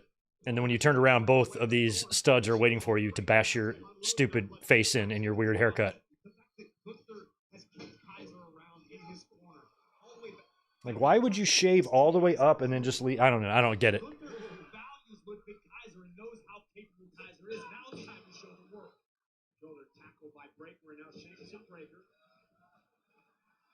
It's not too late, WWE, to change his name to Rex Steiner.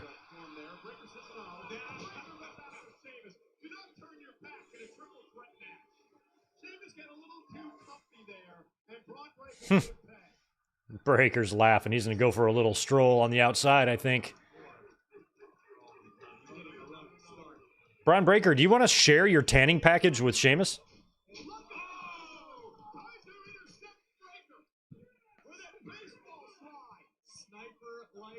Bron Breakker is like Goldberg if he was good. Imagine if Goldberg was like Breakker in WCW. He'd be even more over than he was.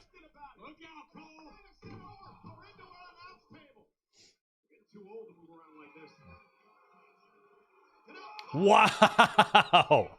Jesus Christ. This should be Goldberg's last opponent right here, is Bron Breakker. Goldberg said he's going to have a retirement match in 2025. It should be against Bron Breakker.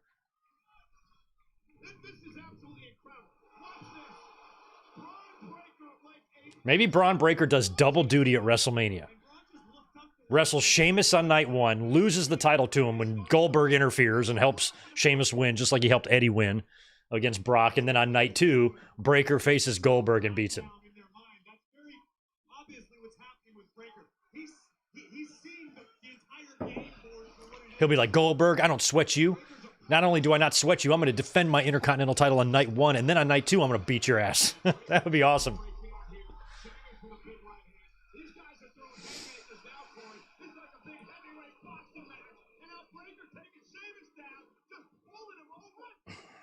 Where's the term haymaker come from? How do you make hay with your fist? Haymakers. Just double leg the Celtic Warrior. Take Sheamus down and start beating him up. Counting on one hand, maybe. Exactly. And then Bron Breaker just screaming at these guys. This is Yeah, Breaker is just a freak of nature. And from what I understand, I don't know if what y'all have heard, but I've heard before that, like, Breaker, like, doesn't drink. You know, this guy has just had athletics, you know, as a part of his life, his entire life, you know. So, like, you know, pee-wee sports and football, he's always had that, you know, that player mentality of being coachable, you know, and he respects and listens to instruction, and, you know, and I think coaches loved having him on various teams. He was just always dedicated. He's the guy that'll spend extra time in the weight room type of shit, come early, not interested in partying and, you know, and being a fucking maniac. He's just incredibly disciplined. And shit, man, that's what you want. Stuff like that's what extends your career.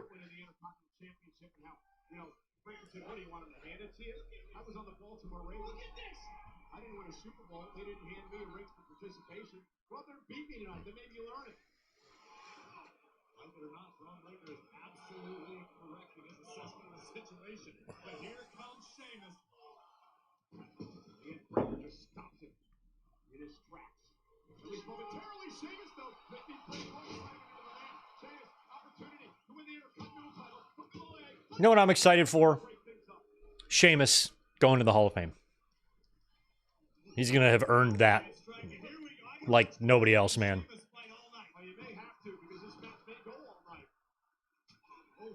Just a consistent, durable member of the roster.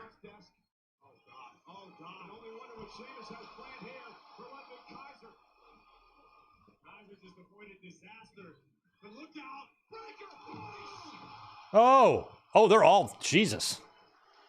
I don't know how Graves and Cole got out of Dodge in time for that, but man, oh man.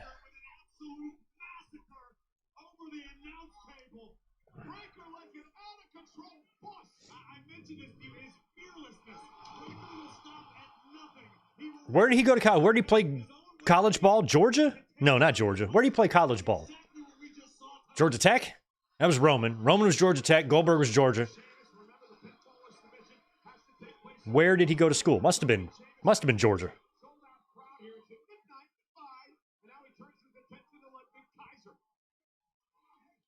See that 7 overtime game with Georgia and Georgia Tech last night? Jesus Christ, we had that on at work in the bar. Every time I walked in there, I'm like, another overtime?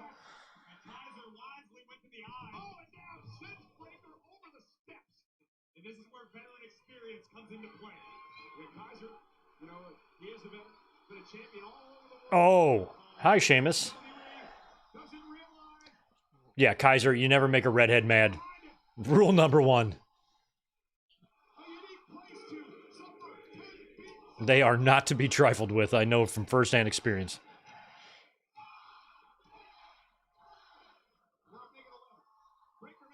Nice. Yeah, Breaker's going to eat a few here. Boom.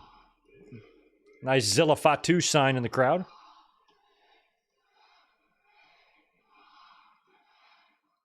Sheamus is so likable, you know? I've had his back since day one. Some of my first commentaries, I was actually putting him over.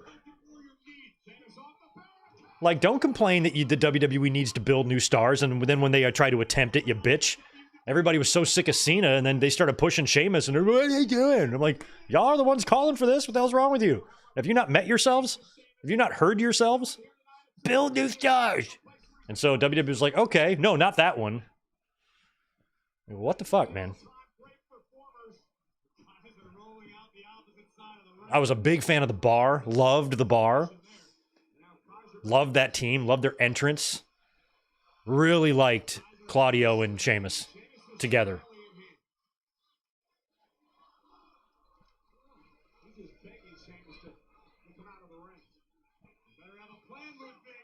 Kennesaw State. Thank you for that. Michael, you thought all the Steiners went to Michigan. I know Rick and Robbie did, but I never thought Bron did. They were living in the South by then. They were living down in Georgia. So Kennesaw State.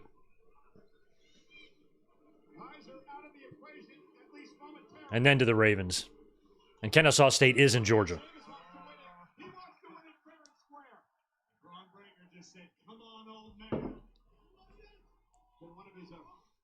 When is the next Citrus Bowl, Colin? Well, bowl season starts in next month.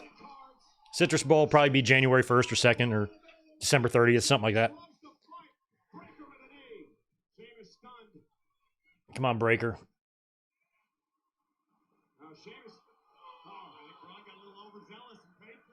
I like that. I really do like Breaker's style, though. I like that he'll get colorful in his attire. You know, it's kind of the throwback to the early 90s Steiners. They got a little colorful at times. Razor's edge to Breaker.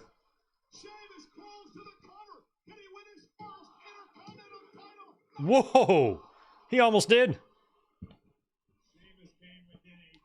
Sheamus.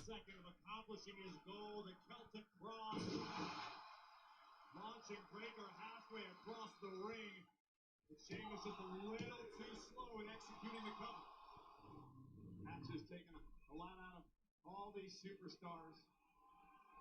Sheamus now. I'm gonna need a nice back. See, the League of Nations I didn't like, but I liked almost everything else he did.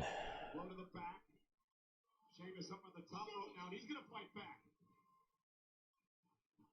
Breaker so quick, so fast, and there it is. There's that running Frankensteiner, which is just nuts.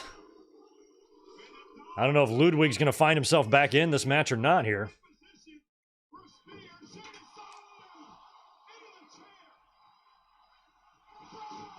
Wow. No, he's not. Oh my God.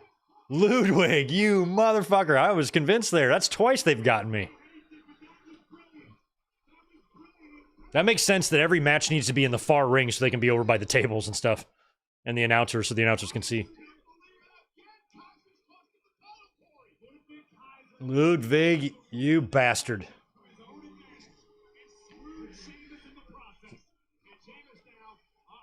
Sheamus is like, I'm going to kill... Oh, Shillelagh. Jesus. You don't have to hit me for real. Hey, it's a triple threat, Michael Cole. Don't yell.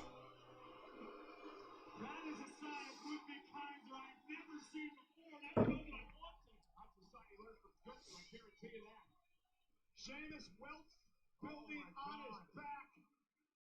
Looks like he was publicly flogged, which he was. Publicly flogged.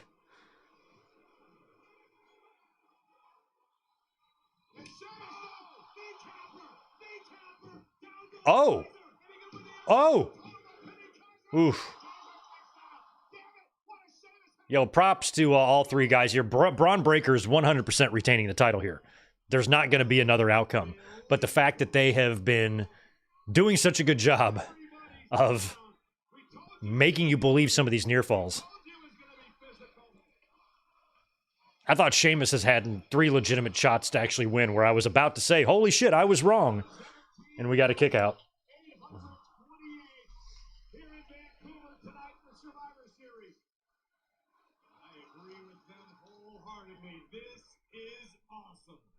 Hey, Doug Unfunny, I'm all into that. Next A&E season, WWE A&E, do Sheamus.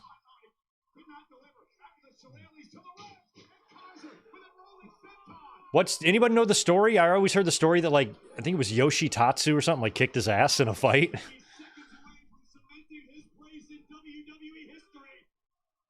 God, Sheamus, he's so beat up and welted from his pasty-ass skin.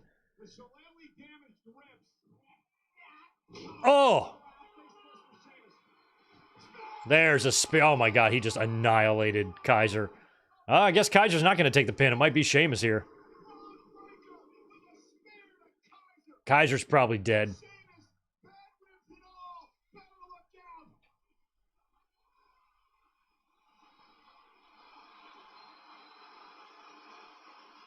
Here comes Breaker, about to take Sheamus down. Is he gonna move? Nope. Boom. That's definitely it.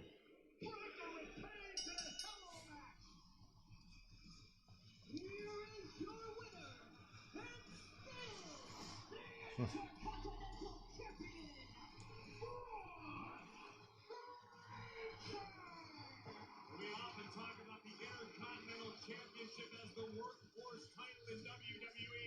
We were just treated just Ludwig is the real winner. I don't know, Gilbert. I think the real winners are Buddy Matthews and Seth Rollins and Ricochet and Malachi Black. Let's take another look at the closing moments. And quite frankly, The Miz. With a face full of steel chair, followed by a throw kick. Surely this would be Sheamus's moment, but Ludwig Kaiser had other plans. Oof. That shillelagh to the ribs would do. Corey Graves is also kind of a winner. It prevented him from hitting a couple of big moves at the end of this match, but it didn't prevent Sheamus from connecting with the Oof. snapper. Rocking the jaw of Ludwig Kaiser. Sheamus coming within a fraction of a second of becoming Intercontinental. Kip Sabian, another good one. And that was military. That spear to Ludwig was so good. That finishing spear to Sheamus was not good, but Sheamus is also as old as I am, so I'll cut him some slack. He gets better and better each and every match. Braun Breaker, your Intercontinental. All right, that's probably going to take us in now to Gunther and Priest as the sun finally begins to set in San Diego. Project Shadow is far beyond anything we've ever encountered. We need Team Sonic's immediate assistance. We don't want to fight you. Actually, Sonic, I would like to fight. Knuckles, no! This is a bad idea. When has that ever stopped me? Yeah, we just talked about this! Let's go over everything he's got! Oh, my goodness! When we're done, there won't be My turn.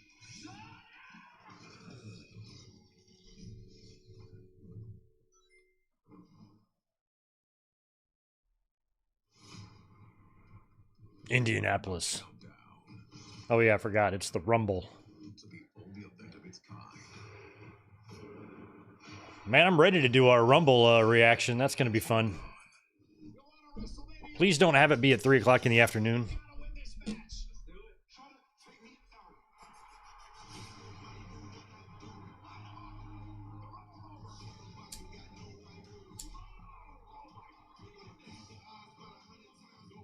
it. Can't believe it's Rumble season again. I want to say it was Royal Rumble 2018. We did like an 8-hour stream that night. Like we watched the pay-per-view and then I stayed on for like 4 more hours after that. It was crazy.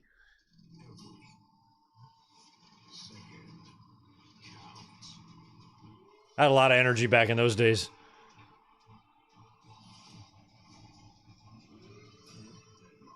Next Saturday. Tickets on sale now.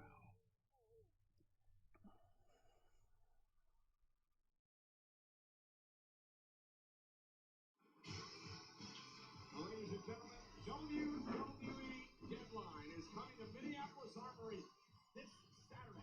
Where did they say Minneapolis Armory? Tickets on sale now via Ticketmaster. Meanwhile, Survivor Series rolls on tonight in Vancouver. We are sold out at Rogers Arena. 17,828 WWE fans on hand here tonight. While we're at it, I want to send a very special thank you to Black Sabbath. Well, we'll get to that in one moment because we do want to tell everyone, Corey, that the Necro52, what's that 805 you're drinking? Haven't seen it out here in Iowa. Yeah, 805. This is kind of like a local beer. 805 is the area code up in like Santa Barbara. So these are good. They're like super easy to drink. It's only, what's the alcohol content on these? They're light. Because I don't like to get freaking slammered. Does it even say? 4.7. So they're weaker than Stella's. So I kind of like to drink these when I'm like having dinners or casual get-togethers or something, because I can sip on these and not like get hammered. Where if I drank 3 or 4 IPAs, I'd be a mess on here. right after this break. In the meantime, let's look back at the trials and tribulations both these men have put each other through. I'm what y'all call a lightweight. Yeah, I used to be able to go, but now I'm a little older. I like to take it easy. No reason for me to get slammered. My name is Gunther. I am der Hängerer. I'm not going to sit here and drink bourbon or anything on the stream or whatever. I am greatness. I'm past that. This will be a physical battle. Gunther is the world champion. Damian Priest, you always will be street trash. Street trash. World heavyweight champion. Buckle up and grit your teeth. I am the greatest professional wrestler in this company right now. I am one of one. Everything Who do you think? Who would you put as Gunther's WrestleMania opponent right now? I do not want it to be John Cena. I'm sorry. championship. I don't want John Cena to be the one to beat Gunther for the title. If they want to give John Cena a run so he can break Flair's imaginary record, then fine. But I don't know if I want him beating Gunther, to be honest. The only way I'd be all right with that is if Gunther beats him back. He's getting closer to victory. Caught, set by Hogan, choke slam by Priest. Priest is the number one contender. He'll get his rematch against Gunther. I fought for 20 years in the streets to get here. And you always will be. Oh, wait. I'm street trash. I'm street trash. Thug. I'm a bum. Did I cover basically all your stupid insults? And if it wasn't Why would Priest be a thug or a bum? What makes him a thug or a bum? I don't get it. Why is he street trash? He's fucking rich. You know what the wildest thing about SummerSlam is that when it was over, you became champ. This vibe of yours, it started to fade. I like Damian Priest a lot. Always have. Last, like, 1 to 3 years have been particularly interesting with him. And now he's, like, one of my favorites on the roster. I don't think he's going to be winning the title back here. And I hope that he will not go the route of Kevin Owens and be a one-time world champion. Or go 8 years in between title runs. But I also don't think that he's going to find his way back to the championship until well after WrestleMania next year.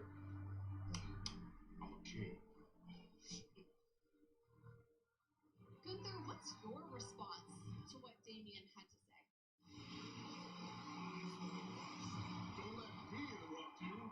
Tell the world what you're gonna do at Survivor Series.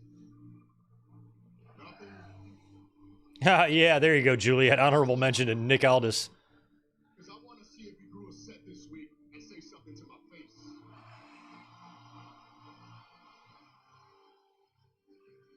What I like about these two as well is that in their independent days, they were both kind of chubby, you know? And just the way they've transformed their bodies, they look a couple of studs now, you know, two of the best in the game.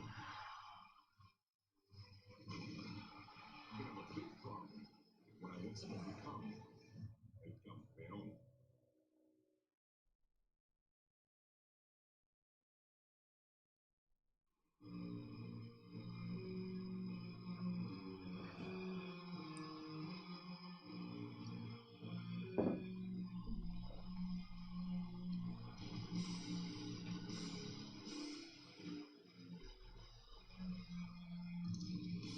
This is cool.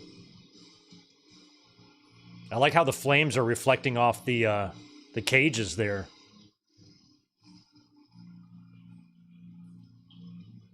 It's a very cool entrance.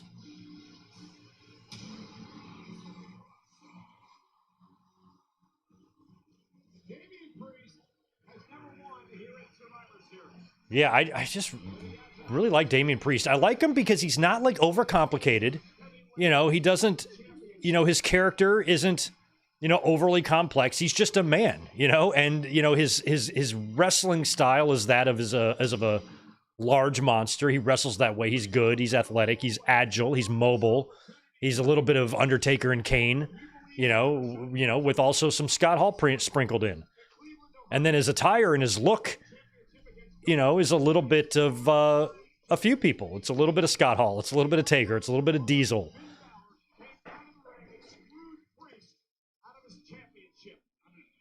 And it's a little bit of Savio. He's pretty straightforward. Even when he was a heel, you know, he wasn't playing a ton of games.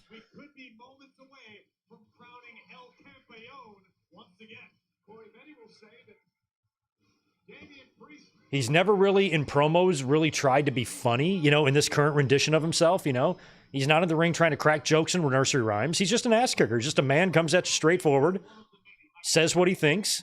He's got that Puerto Rican blood. And he's not,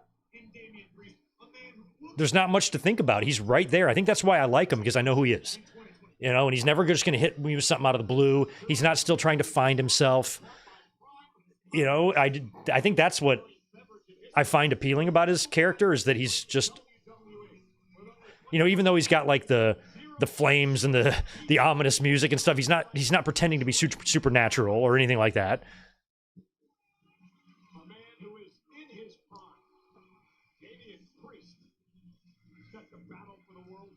Remember how Austin used to be like, what you see is what you get? That's kind of how I feel like Priest is, and that's why I like him.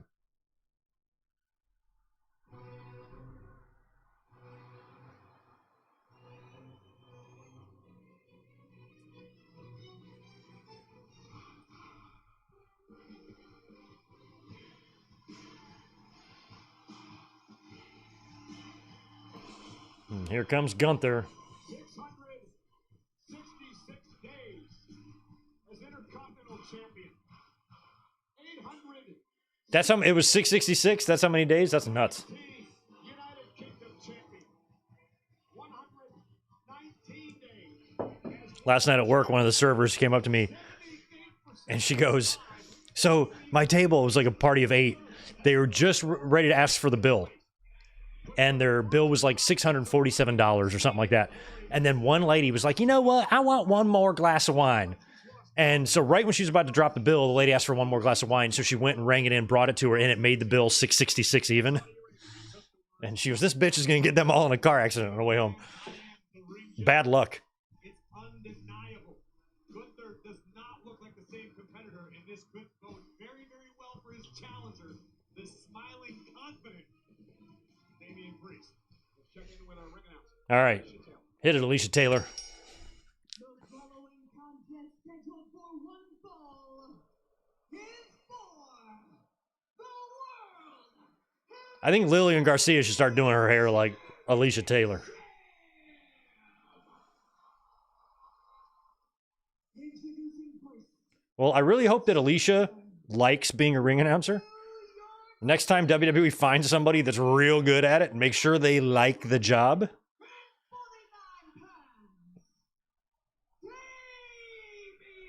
pounds. Damian.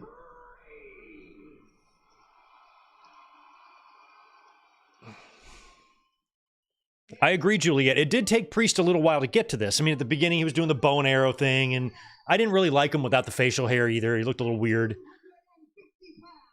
I was at SummerSlam when he won the United States title. I didn't care about him back then. You know, I care about him now. I like what he's become over the past year or two. And Judgment Day was a big part of that. But overall, you're right. He wasn't tinkered with too much. And he hasn't gone in super vast directions. He's changed up his gear and his look, and he's been heel and babyface a couple times. But largely, overall, the outline of who he is has remained the same. And that's good. Dominated WWE for so long is no longer that. That you are a shell of yourself.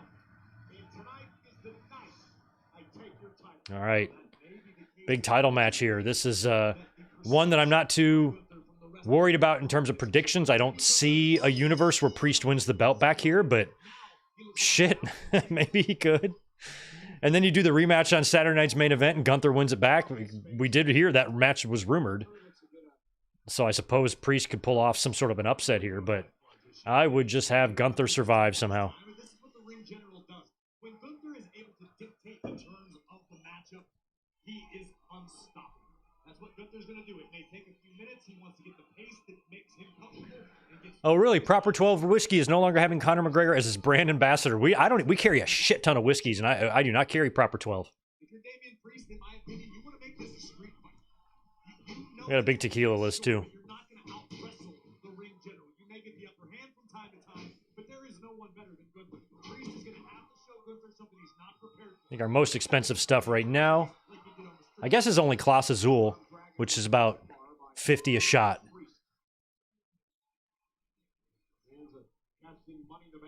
And then with bourbons, I don't think I have anything over 35 a shot. Two men in the ring now. They could be competing for MVP of the WWE for this year. Make it back with semi-birthplace. He's still in control. He'll break. Gunther went for the wild right. Jesus. Priest went for the kick, and Gunther got out of So they're in the close ring this time. So they are swapping rings here. Oh yeah, because I guess Nakamura and LA Knight was in the front ring too. And then IC was over there, but I was thinking every match should be over near the announce table so they can utilize that area like they like to do so much. Not that they can't still do that in this ring.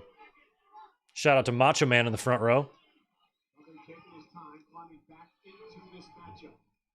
Only twice since arriving on the scene in WWE has this man been pinned. Gunther shocked by Sami Zayn back at WrestleMania. Gunther's lack of elbow, wrist, and knee pads always cracks me up. This month in Riyadh. And to that point, WrestleMania, I think I have real bad elbows. Like, I've got long arms, so I'm always bumping my elbows, and they fill up with fluid sometimes. They're a mess. And so, like, I could never... Like, even being on my elbows on a mattress hurts. It hurts my elbows. So, like, I could never even attempt to wrestle without some serious padding on my elbows.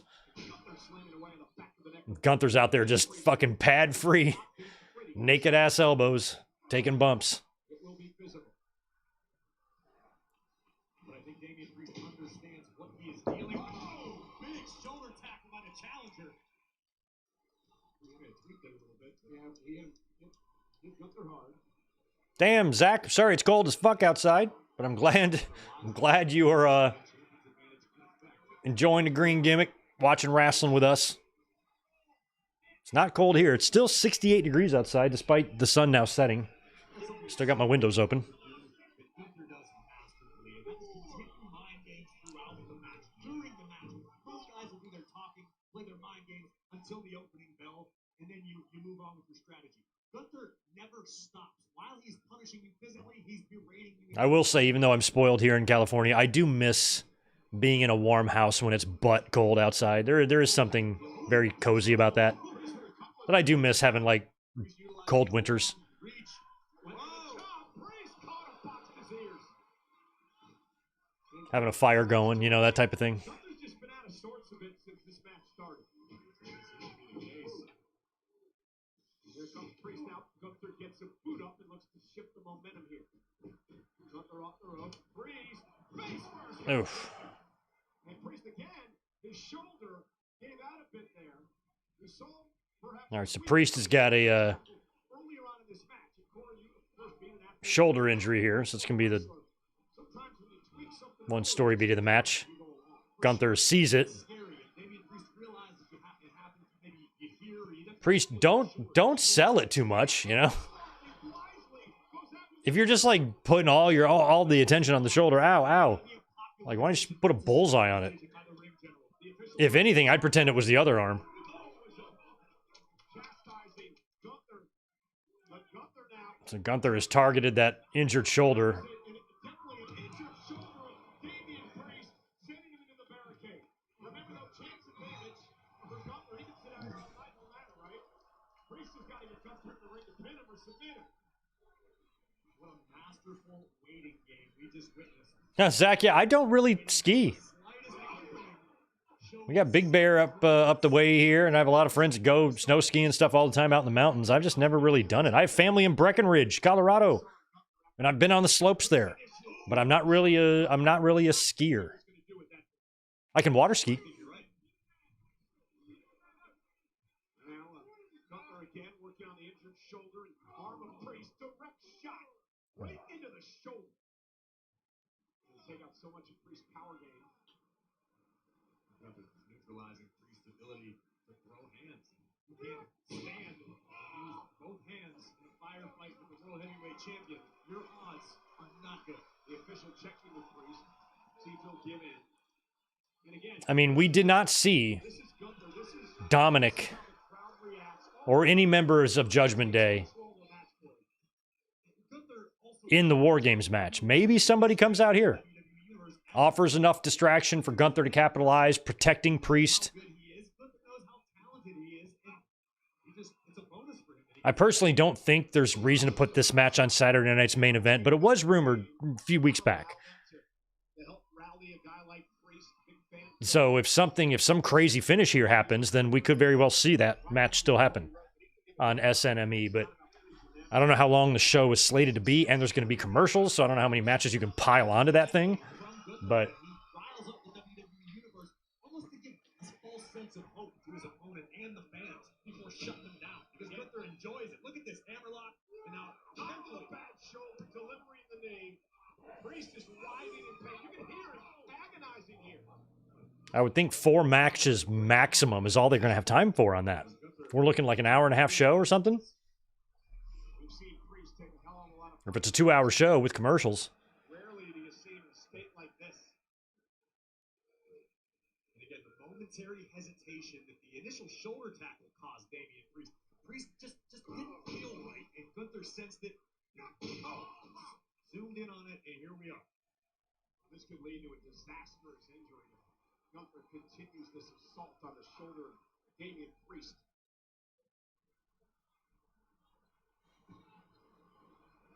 This has been a dissection. Alex the Spiteful Girl. Yeah, I bet, man. Minnesota, Wisconsin, and the UP. Jesus. That might almost be too cold for me. Like, I lived in North Carolina. It got cold. There was plenty of nights in the wintertime. It would be like 20 degrees and shit out. Like, very, very, very cold. And it snowed there from time to time. But, like, that's obscene amount. That would be too extreme of it. I need to go somewhere in between.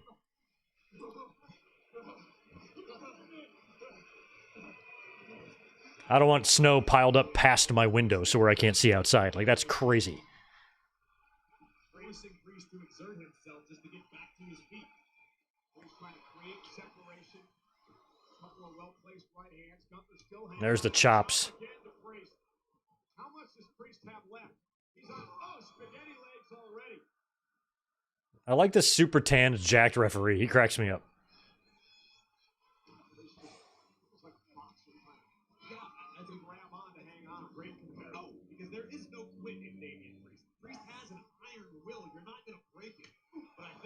He looks like the type of guy whose girlfriend or wife is named Vicky.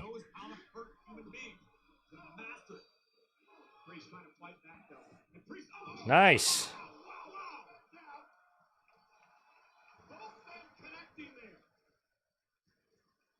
We talked about this on the Countdown show as we take another look at this.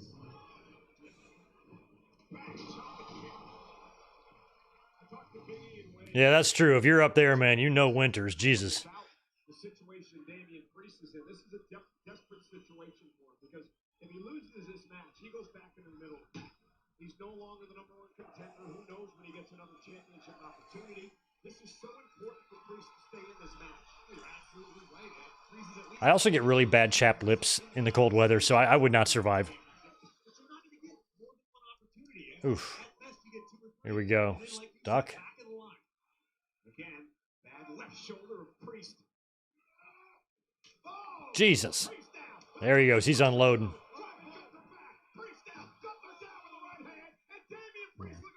Priest coming into his comeback here.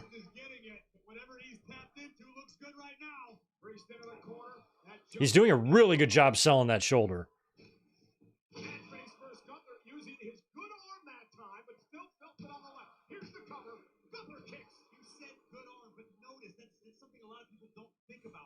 your ability to execute a cover. Take a look at this. Elevated flatliner, but he makes it off the shoulder. Right. And then Priest hooks with his right arm, hooks the leg, but he can't pin Gunther's free shoulder down. It's something a lot of people may not really think about when you're attacking an arm or an upper body part. That still can factor in. Where's he? Oh, there we go. Big clothesline. Gunther looking for a sleeper. Look at a choke out Priest here. Not quite able to get it on now. Looking for his patented power bomb. That's taken out so many men. Priest lands on his feet. Kick to the midsection for Damian. Priest wants to answer with one Nope. of his own, perhaps a razor's edge. He just can't get him up with that bad left arm. Look at Gunther just leaning on the shoulder of Priest. Oh, wow. Wow. Triangle choke. Triangle choke. Does he have that on right? I think he does. Great strategy. Use the good legs of Priest. He could do the Brock thing where he like flips him off and passes out. Priest shoulders are down. Back to shoulders. That was a great counter by Gunther there. Priest with a kick. Oh. And now Priest hooking Gunther once again. Yeah, I think Gunther and Punk could be at the Rumble or like on the first Netflix Raw. He's got Gunther up top. I think Rumble might be good though. Although I kind of want Punk in the Rumble, so maybe that wouldn't work. That shoulder gave out, and again into the choke, into the sleeper for Gunther. But if you do Punk and Roman at WrestleMania, if that's what they're setting the table for here, then you could do Gunther and Punk at Elimination Chamber and have like Roman interfere or something like that. Costing Punk. Priest able to kick out at two. Great heart fight being shown by Damian Priest tonight. Take another look at this. Damian Priest, while Oof. trying to avoid the sleeper, actually turned himself almost in a perfect position for Gunther's powerbomb. Fortunately for the challenger, it wasn't enough to put him away. Again, 17,000 plus. Here tonight, World Heavyweight Championship at Survivor. Yeah, that was Hell's Gate. He hit him. He locked in there. So much for all the talk about the lost confidence by Gunther. Seems to have put that behind him. I think as this match progresses, the more and more confident the champion becomes. Oh, and Priest met him there with the right hand. Gunther took a little bit too much time. And now Priest. Oh, thank you, Chris. It's a Gogo Pilata, not a triangle. Somehow do something to keep Gunther down for 3 and get out of here with a championship. And your arm's still intact. Priest now taking a big time risk. Top rope. Carolina by Priest from the top. And now Damian Priest. with Oh, the wow. This time Razor's Edge. He'll kick out. Nope, Priest didn't get over there to make the cover in time. ball to the cover. He does. He's barely on him. Can he really can't hook leg? He can't hook any legs. Let's take another look at this. Big Razor's Edge.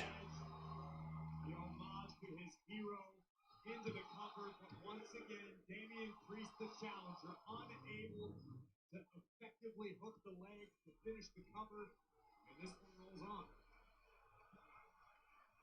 Heyman's turning heel tonight. He very well might, but I don't think that's totally necessary. I think there's enough. If those baby faces win and, you know, Punk helps Bloodline win and there's that favor that's owed, the turn doesn't necessarily need to happen tonight. That could be something saved for TV or saved for later. I don't know. Perhaps looking for south of heaven. But it could be tonight. Champ away. Hooks him. I think WWE's just leaned into that a little bit too much. Gunther with a counter. Everybody thinks Paul Heyman's going to turn tonight. Ugh, which is a good enough reason to not do it. And Gunther now. Hold on. Oh, look at that. Oh, wow. He went to work. Oh, shit. On the back shoulder of Priest. Priest had no choice here. Ooh, Priest, your face is in a bad neighborhood there. Ooh. Oh, he might have to tap here. He's going to have no choice. Holy shit. This looks bad for Priest. Priest has got I don't know how he can get out of this. Gunther's got He's going to go out. He'll pass out. Priest could be passed out here. Nope, he's fighting. Oh, wow. I thought that was going to be the finish. His only hope is to make it to the bottom rope. Use those long arms to force a break, and he does. And Priest survived. That Yeah, Jay. I mean, something big at the end could be as simple as Punk hitting Roman with a GTS or something. But I also think Rock is a possibility. I'd be really baffled by why Rock came and showed up at Bad Blood, but then not here, of all places. You know, like, you literally just came out because you were open on your schedule. And you're like, might as well. Just to get everybody talking for no reason.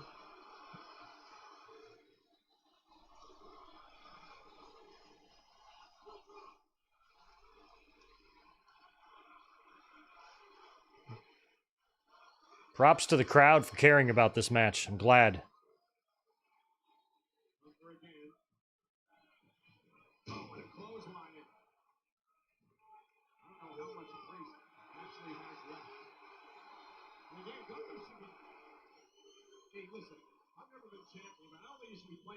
Yeah. Cole, I actually agree with Cole. Cole's like, look, I've never been champion, but I don't know if Gunther should be fucking around like this. I wouldn't recommend that. I remember when I was champion, Monsoon. Champion of what? My neighborhood. I had the prettiest girl in the whole block that month.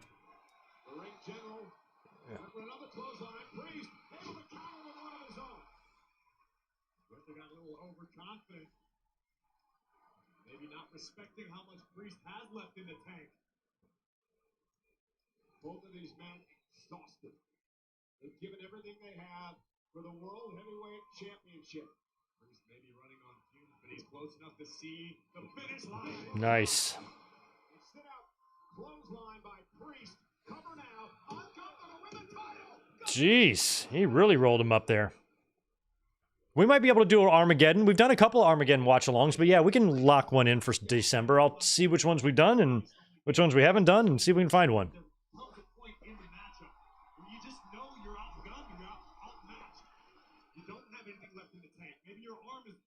All right, Priest is back in control here. This match has gone about 5 minutes longer than I thought it would.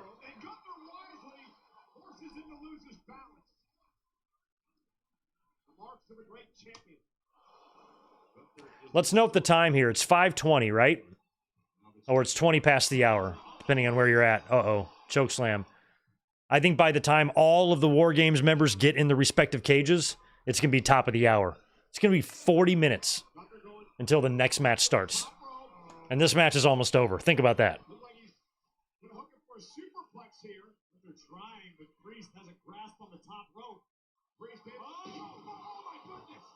Oh, Priest went down too. Shit.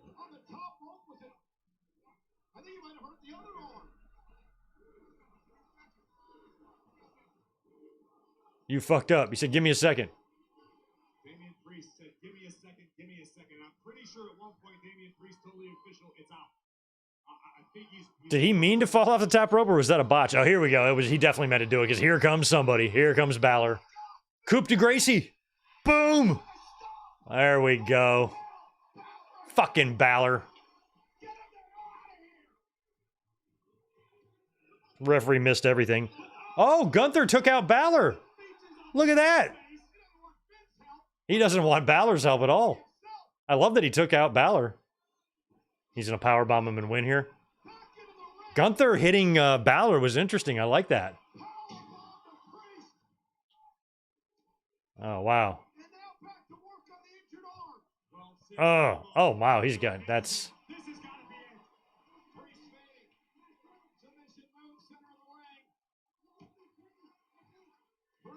He's going to go out. Lights out. Gunther retains.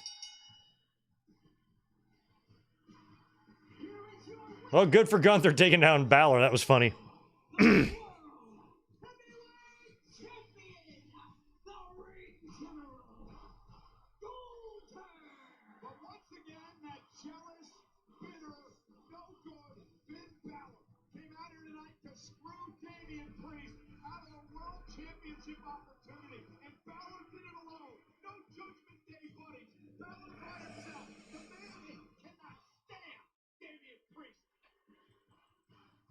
Things started to go awry for Damian Priest. Things started to go awry. It was a hard-fought battle, but take a look at this kick from Gunther. After recognizing that Priest had suffered some semblance of an injury, the ring general was ruthless.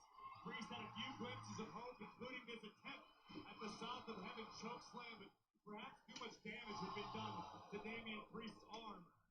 And this was absolutely... Jobber Priest. Priest is the furthest thing from a jobber. If he was a jobber, Gunther would have beat him clean, and he still wouldn't have been a jobber even if he did that. He's in a championship match at a Big Four pay-per-view. I mean, they protected him here. They had Balor hit him with his finish before Gunther put him down. That's the exact opposite of a jobber.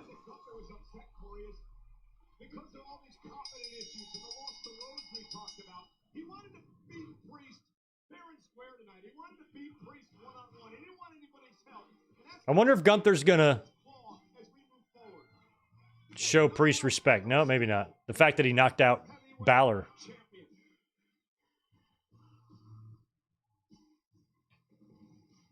Gunther's kissing it. You should be thanking Balor.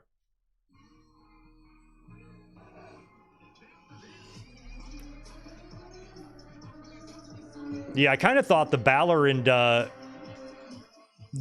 and Priest issue was over and resolved. Like, Priest beat him and it was done, and the fact that they're still carrying this on, maybe the rest of Judgment Day is going to be pissed at him. Like, look, man, I thought you're done with Priest, and here you are going off on your own and doing that.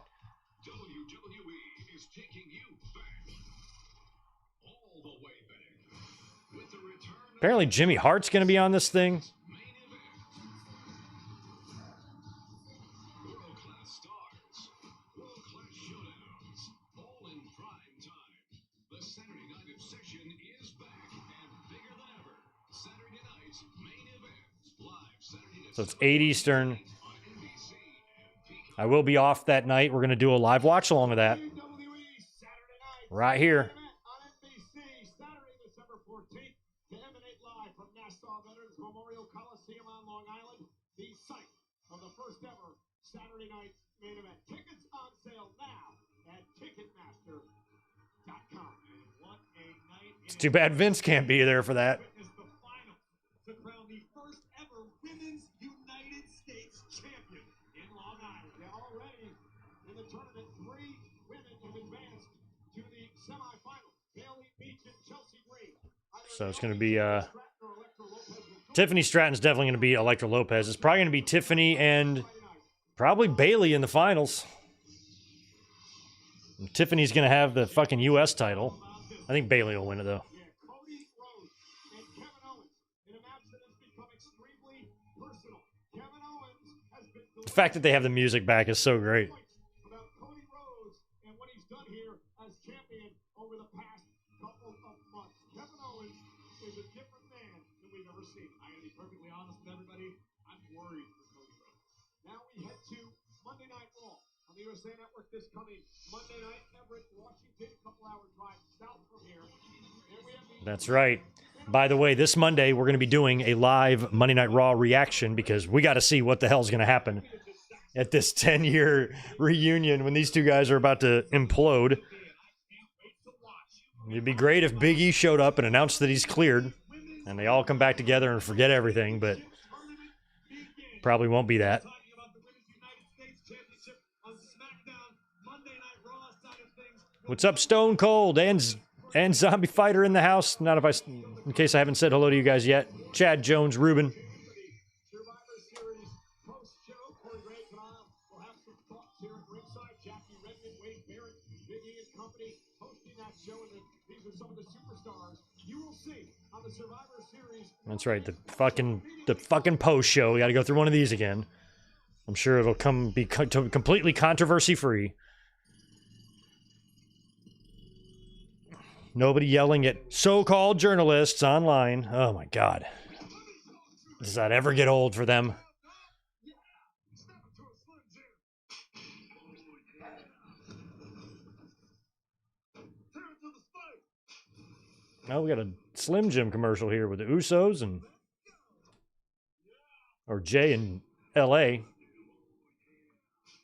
Wow, and they got Macho up there from the old... Oh my God, that's crazy. Oh, that's so great. I actually like that.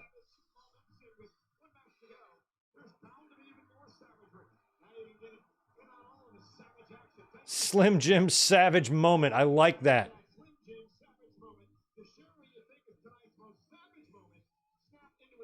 Probably one of the best spokesperson for a product ever was Macho and Slim Jim. Snap into a Slim Jim. Everybody remembers that. Shit's been over 30 years. You've been snapping into Slim Jims for 30 years, and everybody knows what it is.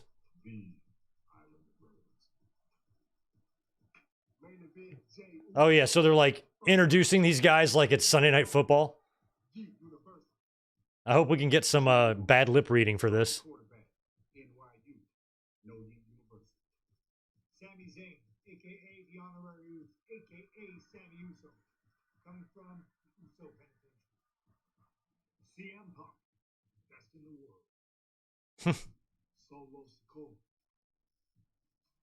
Chocolate Chief University. Jacob Fatu, the Samoan werewolf. I love you, Solo. I love you, Solo. That's where you went to school? Tama, quite frankly, you're very annoying. I don't really like Tama Tonga. I don't like his none of that appeals to me whatsoever. And I'm a wrestling fan. I have the right to not like somebody for no reason. Y'all do it. Why can't I?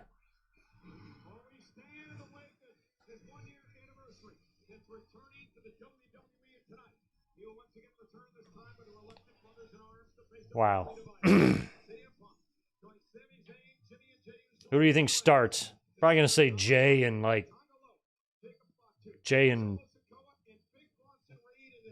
maybe Fatu. They might want Fatu to start.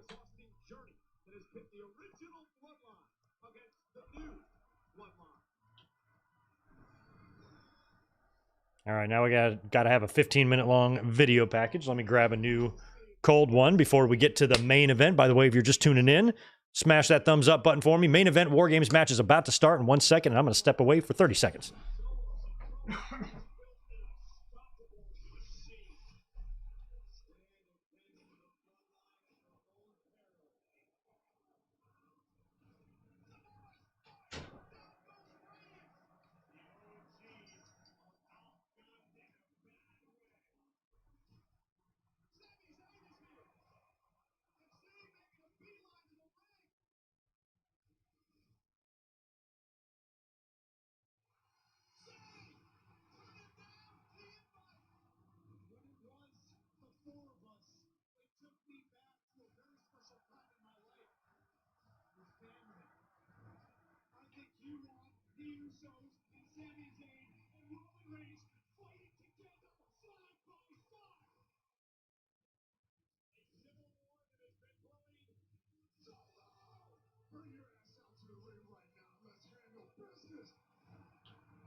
Acknowledge me as your undisputed tribal chief.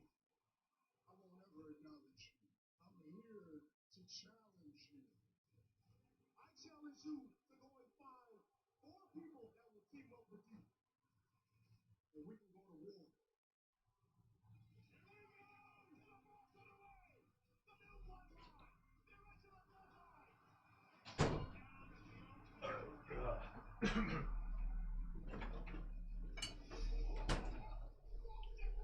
All right, we are back. We are back. Still the video package. Haven't missed nothing. Now, I thought it would take until the top of the hour to get everybody in their respective cages. We probably will get to it quicker than that, but I thought there was going to be a long delay between that last match and this one starting.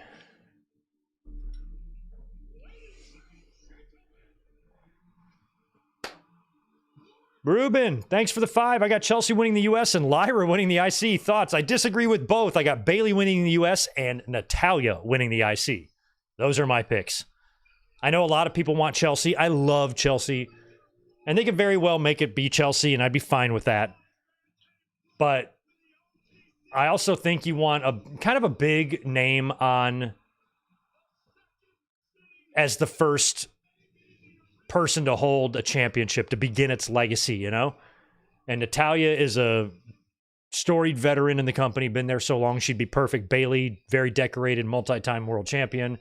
I think they would be great beginnings, but I would like to see Chelsea beat the first person that wins it for the title. Like, I want Chelsea to become the U.S. champion, but I don't want her to be the first person to win it.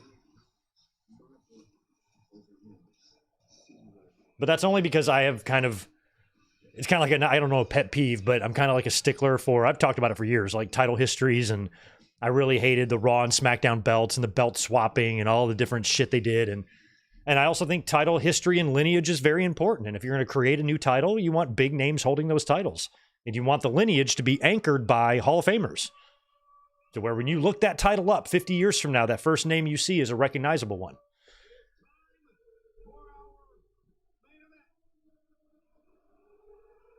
Not that Chelsea won't eventually reach that level of stardom. She very well could. She's awesome. All right, so I'm kind of looking at how they have this ring constructed here. It looks like they've got little pocket holes there around the ring, and they've got the little spikes that go into there and secure it.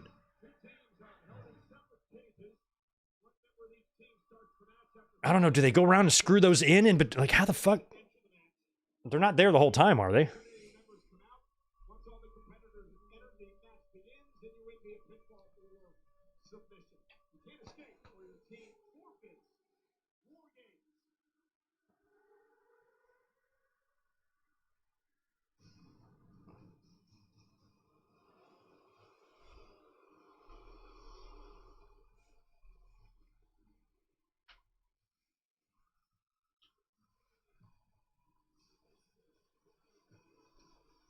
Well, at least we get one entrance for one team here. That women's match was extremely... That match was just off to a bad start. We had to sit through 10 stupid entrances. And then the first 90% of the match was a pile of donkey shit. And then they picked it up in the end and finished strong. At least here, they're all coming out together.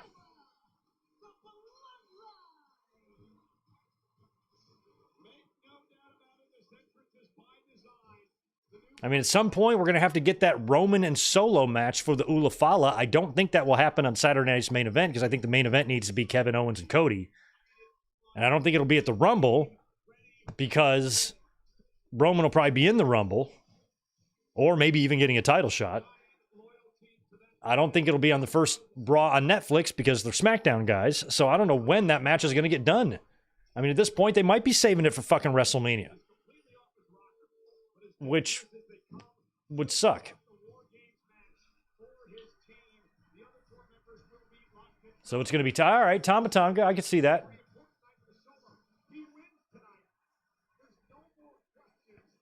Tama Tonga is going to start things off.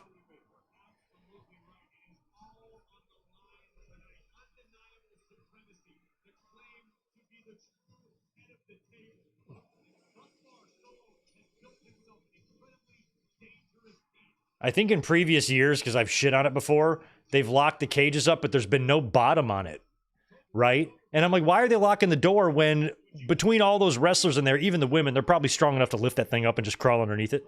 So at least they have a bottom to it now.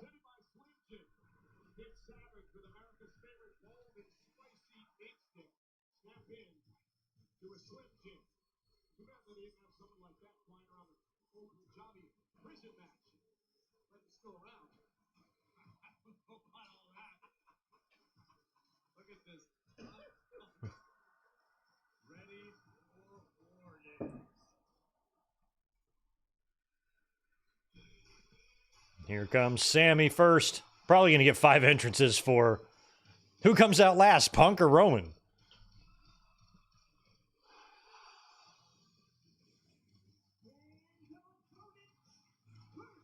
I really like the small, just minimalist set like that. It looks good. You don't need to go crazy, you know?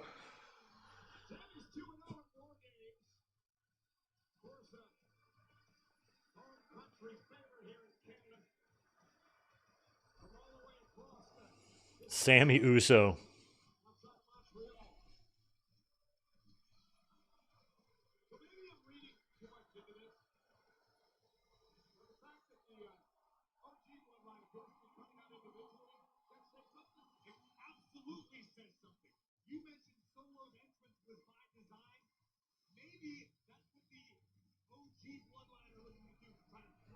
You know, Roman's music is so long, it takes a full minute for it to get to, like, the chorus part of it.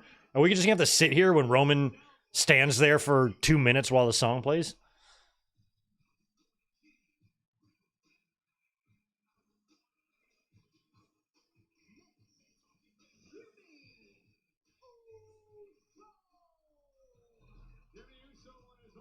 All right, there's 10 men involved in this match. Who takes the pin?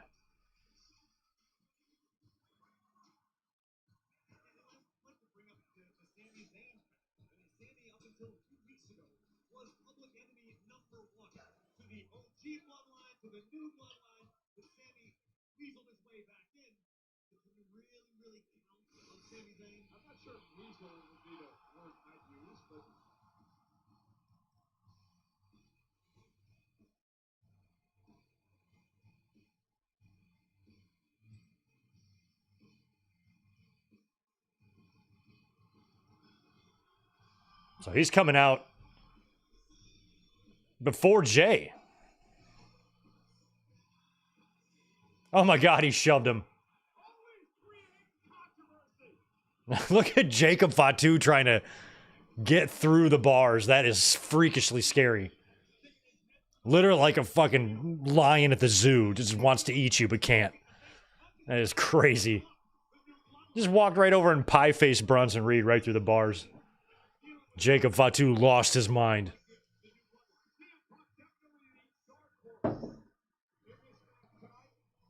I wonder if they knew he was going to do that. If he was like, I'm just going to fuck with him.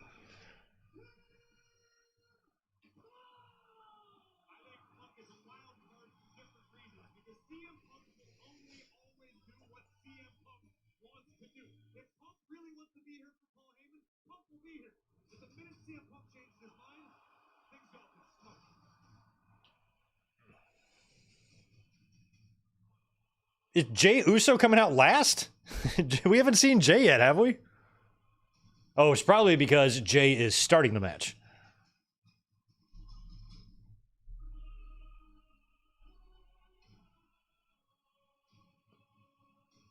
Love that Jay is out last.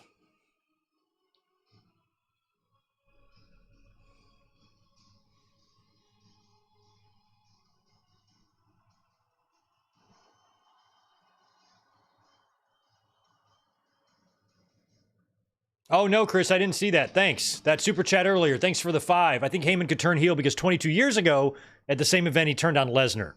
History repeating itself. Yeah, that's right. His turn on Lesnar, I thought, was such a huge mistake, too. I'm like, why would he pick Big Show over him?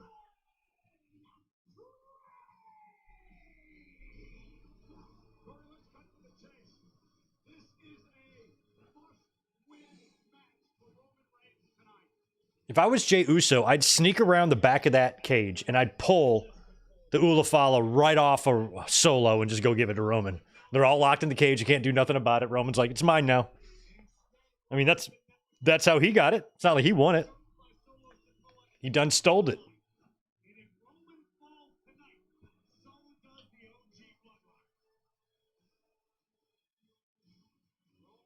Roman and Punk and their little sit-down dinner table thing. Fucking table for 3. This is cinema. Everything can't be cinema. I will say this, though. I do think WWE's in a better position now to start trying different production techniques like that than they were in the past. I remember, like, when Kane and Shane McMahon had that, like, restaurant scene, and Shane had, like, the cliche, pull the money out and throw it on the table and leave. Like, that was so awful. Or at least I thought it was at the time. Kind of how they did the Roman and Punk stuff and how they did that Triple H and Cody thing in the parking garage and the Cody and Roman thing in the football stadium. Like, those have been pretty good. But comparing it to cinema is stupid. It's good in the context of wrestling, but comparing it to Oscar movies, it's not that.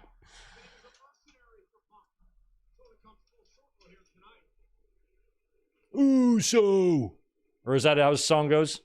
Or his song starts with yeet. Oh, yeah, no, Uso. Okay.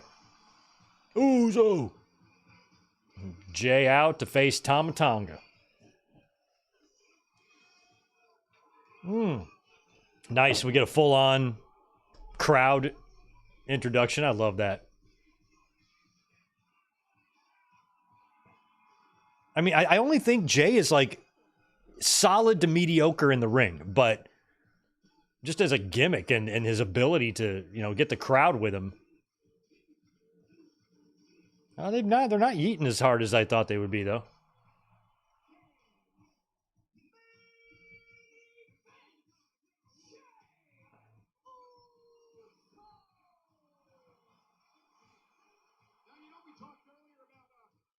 Punk doing pull-ups.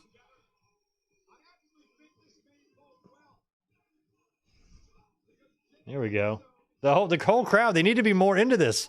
Usually when Jay's got every single human in there doing the thing, but only like half of them are. Maybe Jay's not that over anymore. Maybe he's just not over in Vancouver.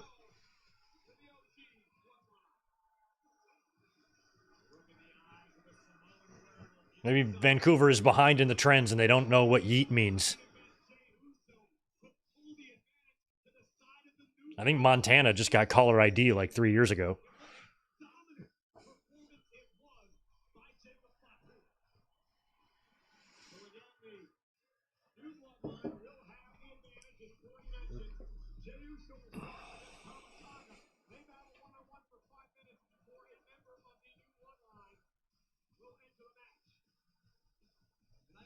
Right. No Paul Heyman out here yet. Well, I don't know what he would do. I guess he would be at ringside, right? Has he been out there? What did he do in the one couple years ago with Roman and Sammy? And was he out there for that? I mean, he might not need to be out there. We might just get a cut back to him throughout the course of the match, like looking sideways at a monitor like they like to do. It might just be that.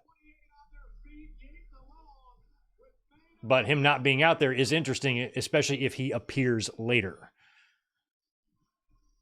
So Paul Heyman, The Rock, something like that, some sort of crazy finish here, I think is necessary for this show to be remembered as a good War Games, because the women's match was not horrible, but really not great. And we had some solid matches in the IC, in the US, and the world, but we have solid matches all the time, so that doesn't really set it apart. This match needs a big thing to happen. There's Tama Tonga hanging out on the top rope for some reason.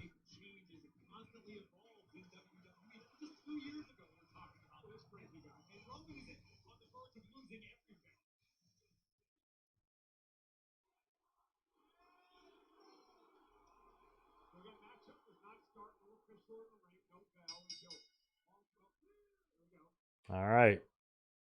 And the clock has begun. Or if you're in Canada, began.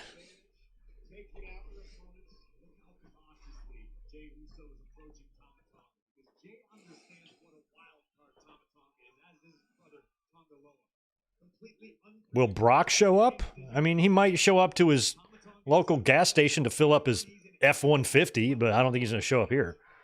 I hope not.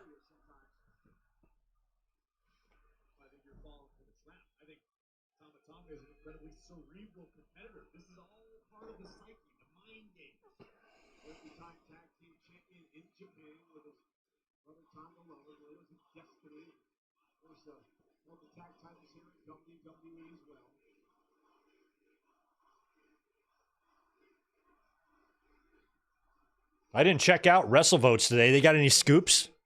Has Brock been spotted somewhere? I really would not be touching Brock, but I personally don't need Brock back at all. I'm just fine living without him.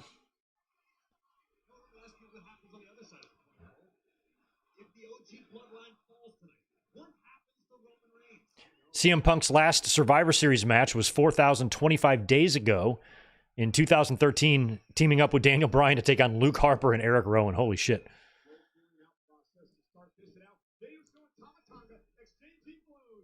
Sixth War Games match for Io Sky. That's nuts.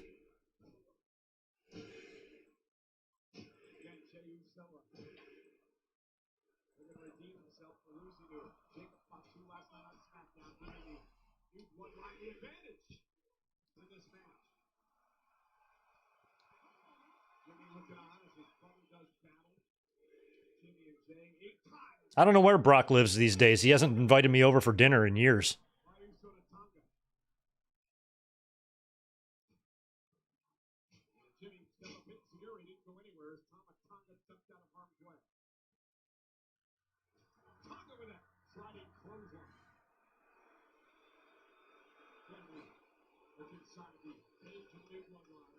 Fucking Tama Cornholio Tonga.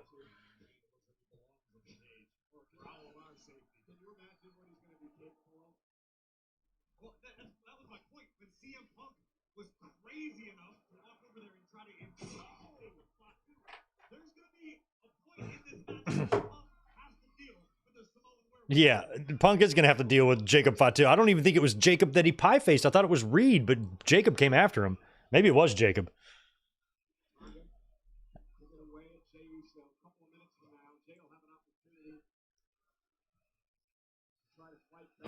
Oh, she did? Io called herself Miss War Games? Well, she is. She's been working these ever since they were in NXT, so she's got, she's definitely the female veteran in the War Games matches. You in here? Yeah.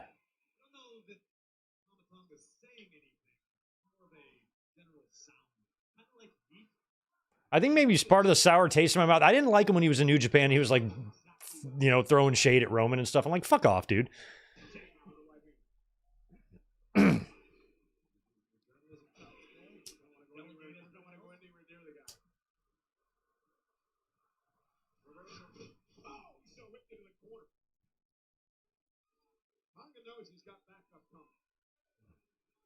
Yeah, Tonga just got to survive.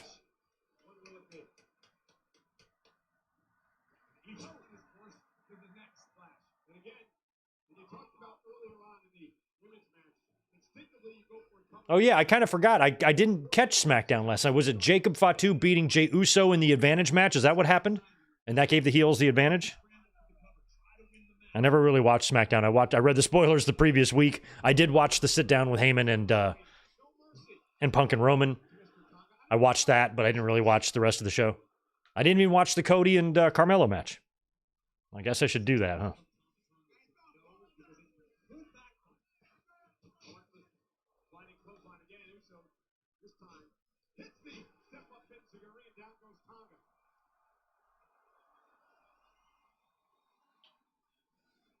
I was about to say, feels like 5 minutes has gone by. Finally, we get the timer here.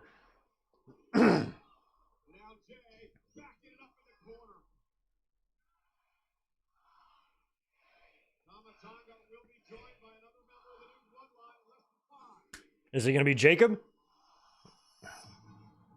I think it is. Nope, it's Reed.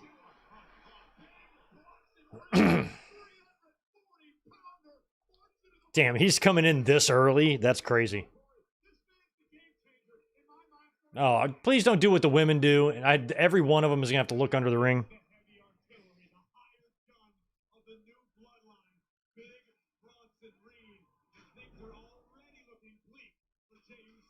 Jeez. How many chairs? We got 5 chairs in there now. We got more chairs than people. And he eats one right in the door. Another one. There's breakfast, lunch, and dinner. Chair. Ha! After Reed blocked that last chair shot, Jey Uso goes, shit. I got to deal with 5 minutes of this? This sucks for Jey.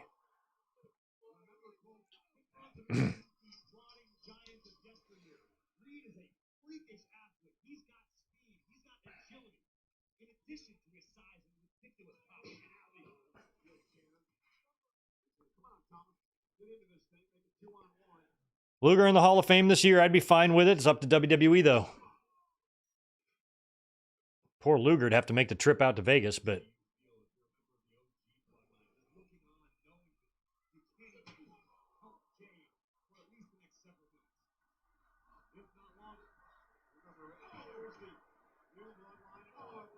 Oh.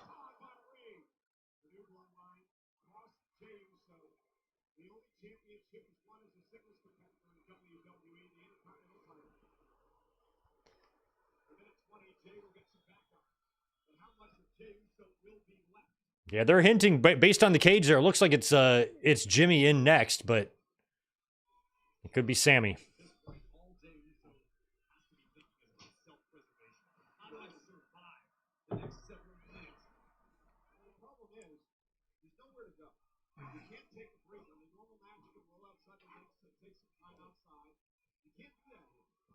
If you leave the cage, you're done. You can't work it. And at this particular juncture, you can't even hope your opponent tires himself out because you're out. I've not seen Red One. I've never really seen any of the Rock's movies. I've never seen Mummy or this other one or To the Tooth Fairy. I did see the one where him and Samuel L. Jackson dive off the building and die. I saw that. But I've not seen any. I've never seen a Fast and Furious anything. So I've never seen The Rock in any movies. I've just never cared about his movies.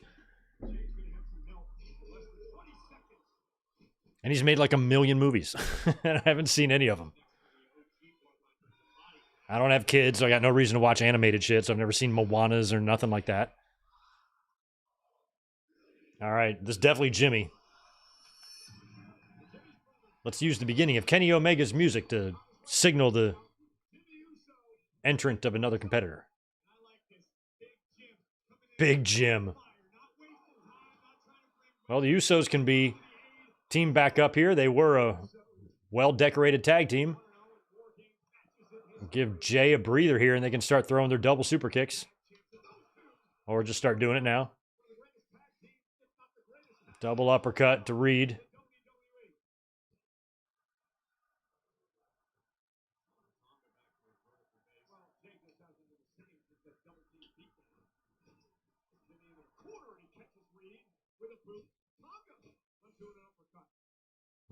Yeah, Jimmy is trying to fight this battle here. He's doing all right, giving his bro a breather at least.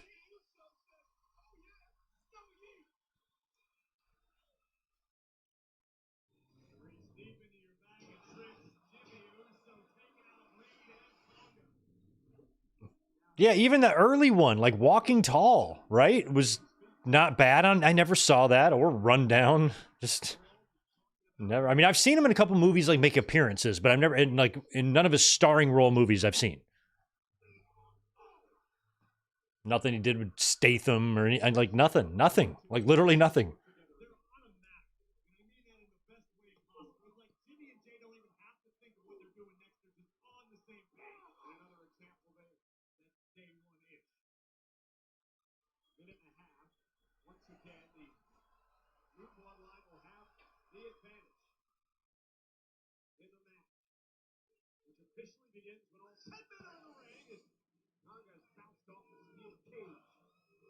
Fans are they're chanting Uso here. It's good to see them back.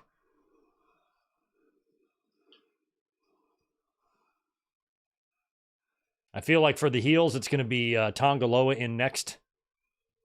And then Jacob and Solo will be the final two. Punk and Roman will be the final two. Oof.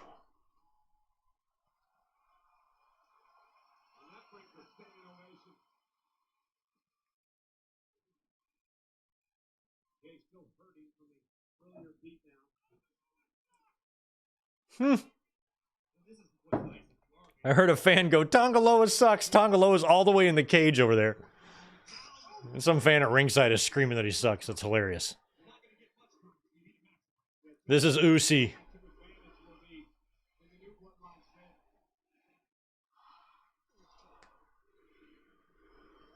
All right, here comes Tonga Loa.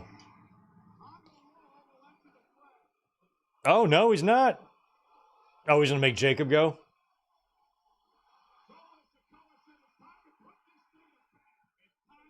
Well, Tonga Loa was coming, but now Jacob is coming. I would have put Punk in the ring before Jacob.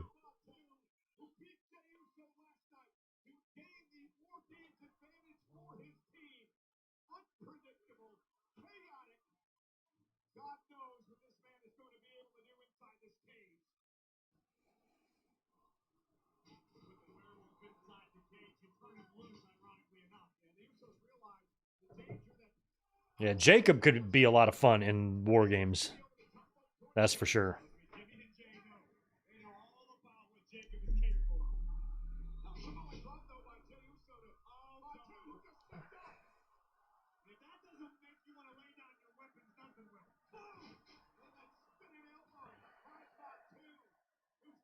Just Smitty, what was the movie called where Rock was a truck driver? Truck Bottom. Or maybe it was If You Smell What the Truck Is Cooking. I forgot. It's one of those. How would I know? I just said I've never seen a Rock movie.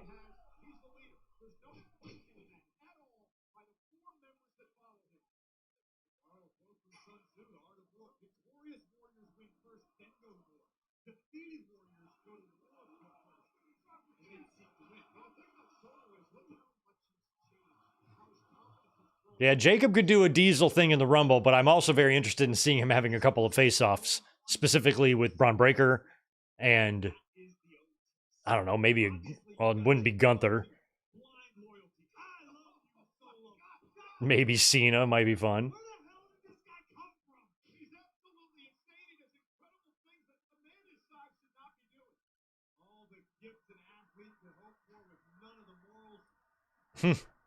With none of the morals.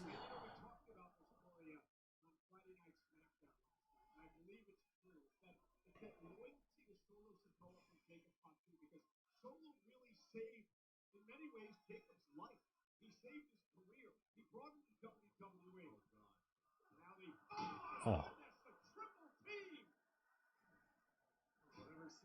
Yeah, interesting triple team move there on Uso.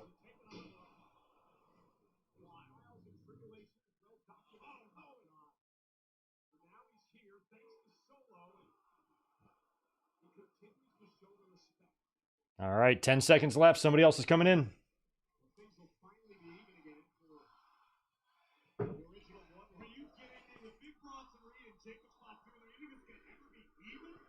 Who's next? Punk? No. Sammy?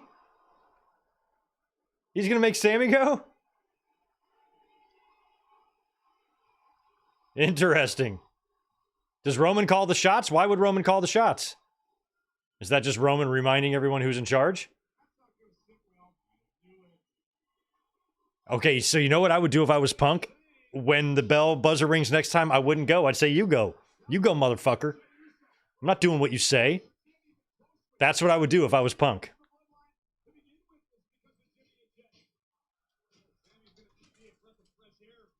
Yeah, Sammy, get in there and help these guys.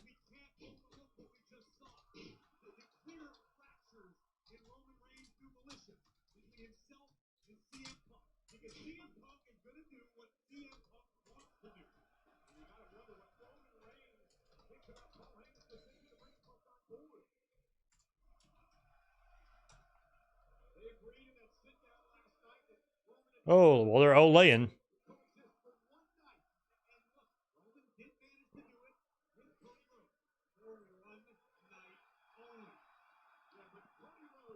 I'm surprised Punk's not like jaw-jacking too much with Roman in there. He seems to be just accepting it, but I would be like, unless he's just biding his time. That's what I think he's going to do. That's what I would do. When it's Punk's turn to come out, I would just be like, nope, you go. You go. What makes you think you're the boss of me?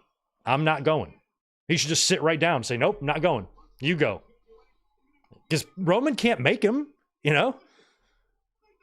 Roman's just going to have to sit there and be like, well, fuck, I guess I have no choice but to go if he's just going to sit there and, you know, crisscross applesauce and not move in the center of this cage. Then I guess I have no choice but to go in there, and then Punk gets to come out last.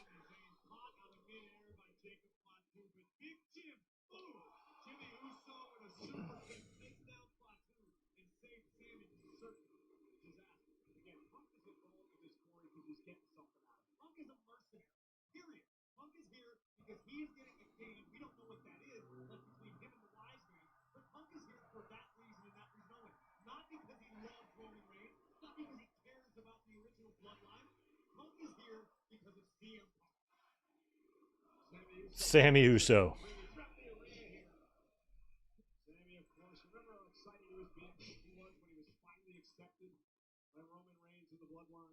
That one year when he was wearing all like just his red stuff, it looked like he was wearing pajamas or something.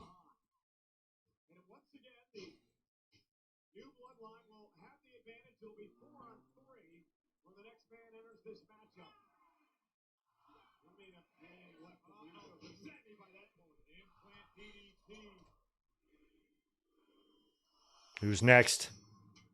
Tonga this time for sure.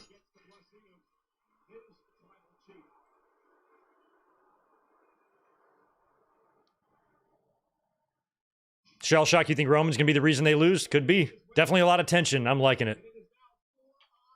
And Punk should come out, step out, give the bird and walk away. He might. I mean, that's pretty ballsy of Roman to do that, knowing that Punk's kind of here doing a favor for him.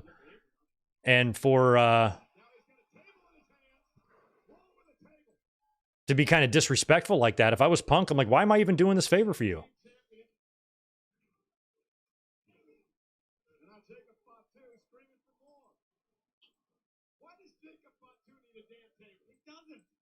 Yeah, that's what I want to know.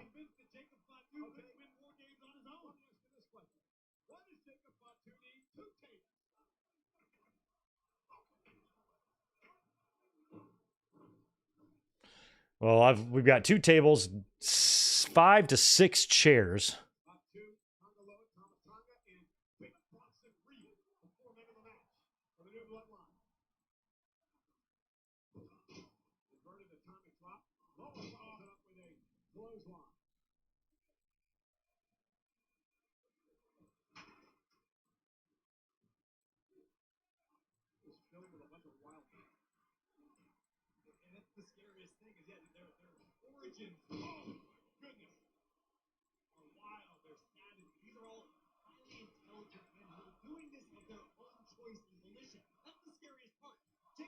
Looks like a savage. He competes like a savage, but the guy is not a savage. He's a very cerebral individual. And they're all drinking the Kool-Aid, and they all believe in Solo Sikoa. So I'm telling you right now, if the new bloodline wins in this matchup, I'm going to drink the Kool-Aid too. I'm going to be throwing my... All right, Corey's going to drink the Kool-Aid. We're all going to have to drink the Kool-Aid, put our ones up.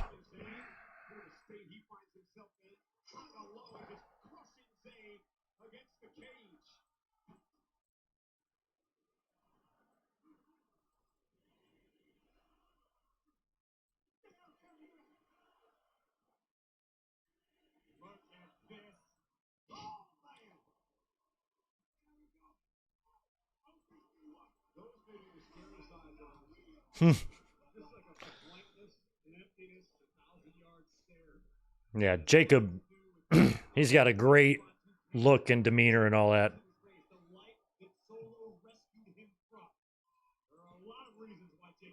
I mean, eventually, Jacob and Solo are going to have the same dynamic that Roman and Solo did.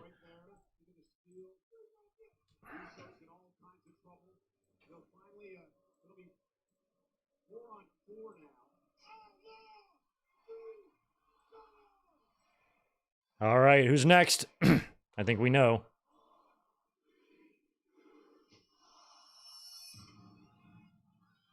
Nope.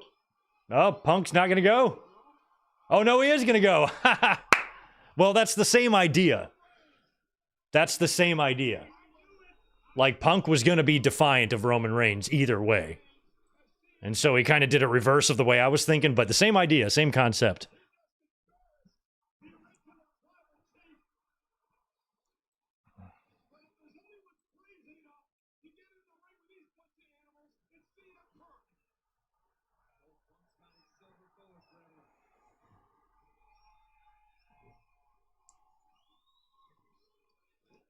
Sorry if I was distracted there during that last 3 minutes. I was making a new thumbnail for this for this very stream here.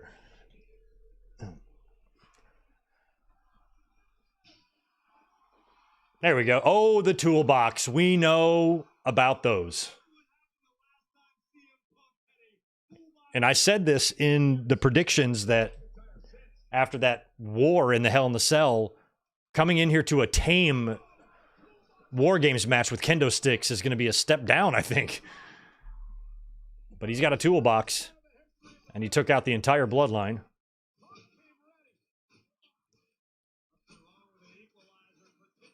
That thing is filled with nuts and bolts. He's not hitting Tonga Loa very hard at all.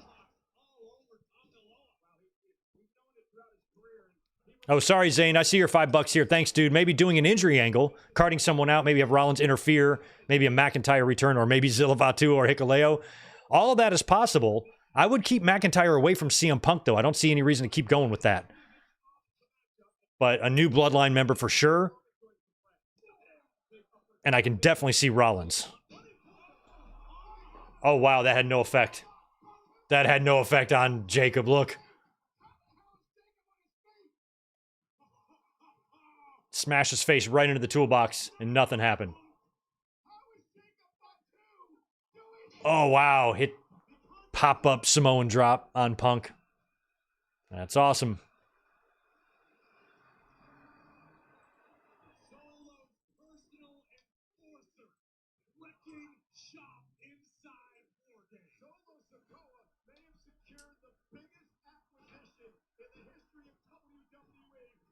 I have no idea. I'm not aware of Dave LaGreca's issue with toolboxes.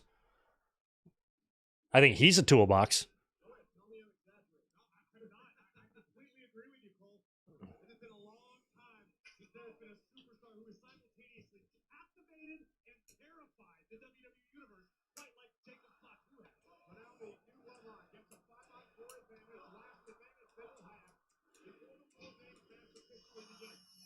Here comes Solo. And then Roman will come out in 5 minutes to even the odds.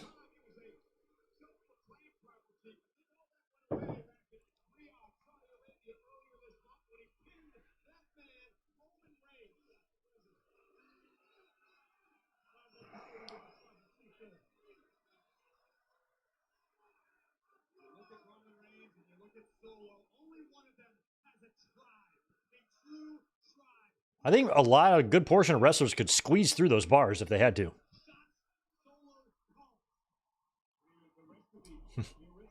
No, I was kidding about Dave.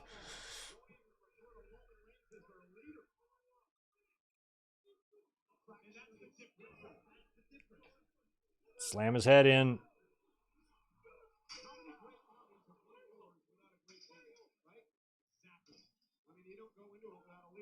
Oh, that's kind of cool. They're going to bring each person over to Solo so they can slam the door on their head. And now he's got a chain and a padlock.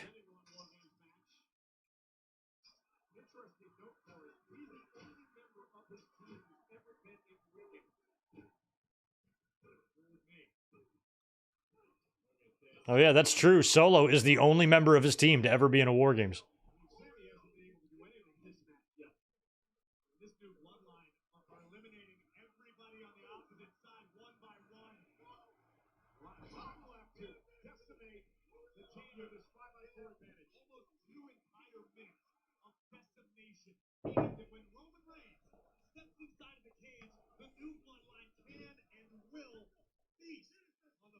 Yeah, I think that's what they're trying to do here. They're trying to just destroy everyone. That way when Roman comes out, he's all alone. There's 5 of them. They got 5 minutes to accomplish this. They're going to pile him up for what? Oh, Jacob to moonsault. I'm about to say, I'd have Bronson tsunami these guys. Oh, there he goes. He's going. You know, he might be going moonsault too.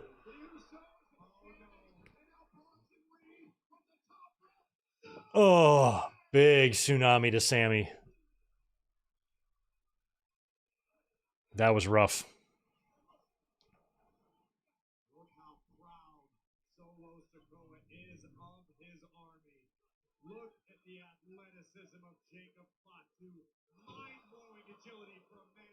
Okay, so Jacob's been in a war chamber. Gotcha.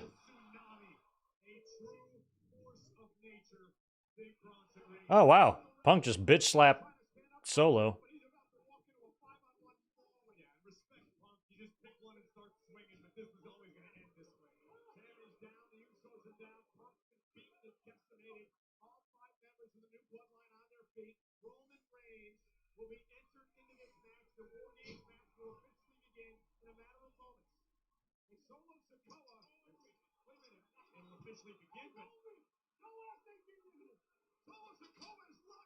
Oh, so he's gonna. Oh, he's locking it so Roman can't get in. Oh, I see. I was like, why is everybody freaking out about this? I'm like, yeah, because Roman ain't in there yet.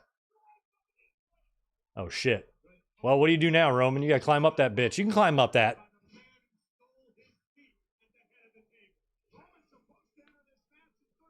So Solo has padlocked the cage door shut, and Roman is 9 seconds away from coming in.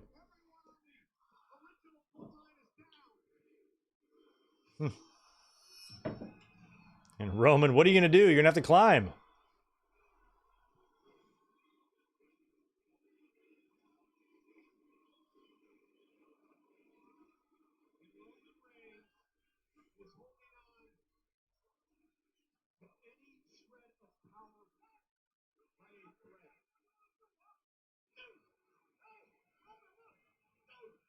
Can Roman, is he going to either climb up or is he going to rip the cage off and show his super strength?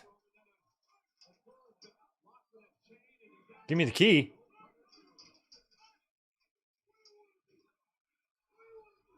How can he get in there? He's like looking for other spots. Where else can I MacGyver my way in? He could go under the ring and carve through the boards.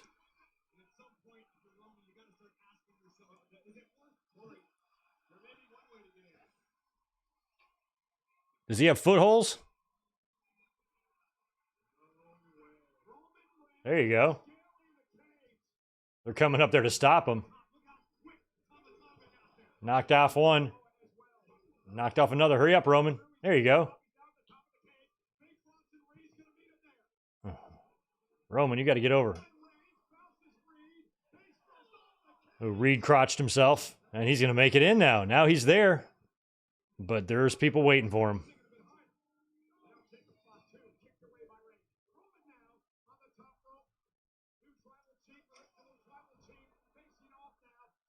Ram solo, there we go. And I think he's officially in now. Hopefully his teammates will have a breather. Oh, a big dive on all of them?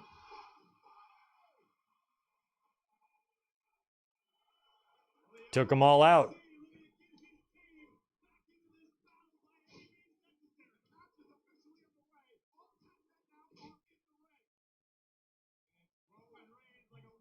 Oof. Nice. Yeah, that's weird being thrown over the top rope where it meets the other ring because you can hit the other ropes and land wonky. All right, he's over with his crew trying to help him up. You gonna help up Punk? You go help up Sammy instead. He's gonna pass by Punk.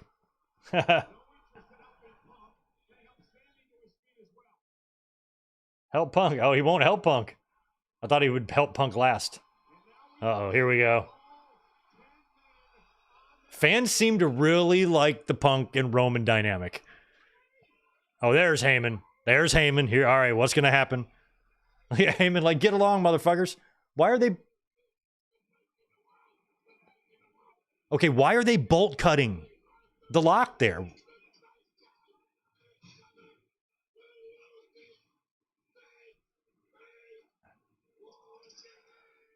That means somebody could interfere if they've taken the lock off of there.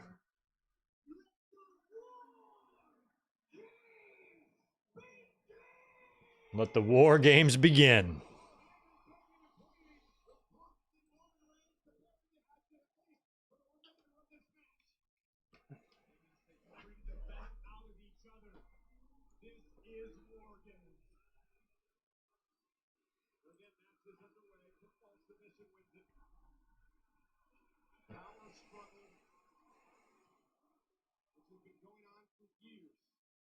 It's a cool shot of all of them. Now they're going to step through and fight in that little tiny little area, that little narrow spot.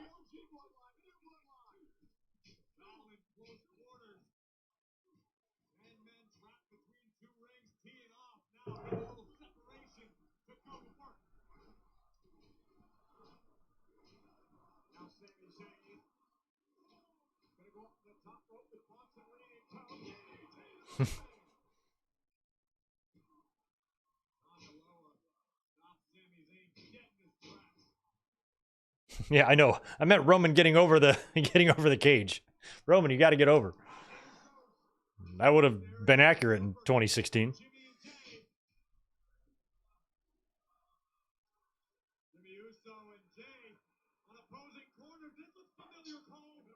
Look at this double Uso splash to these guys.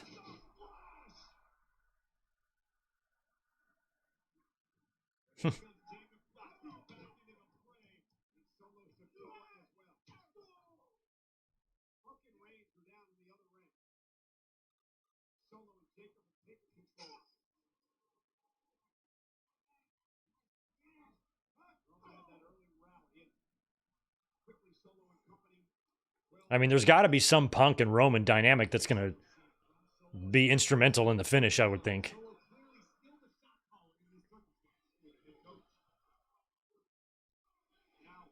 Now, I don't remember, like, when all 5 men come in and the match or the War Games begins, do they usually padlock the door?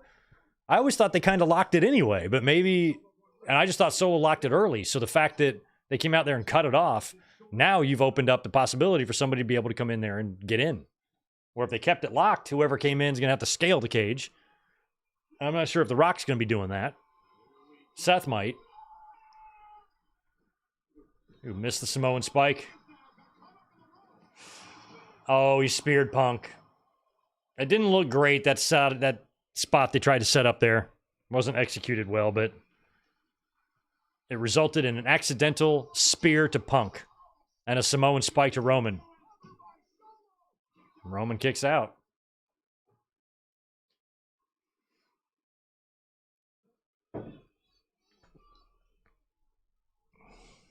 So Punk and Roman are having trouble getting along. Then Roman accidentally speared Punk.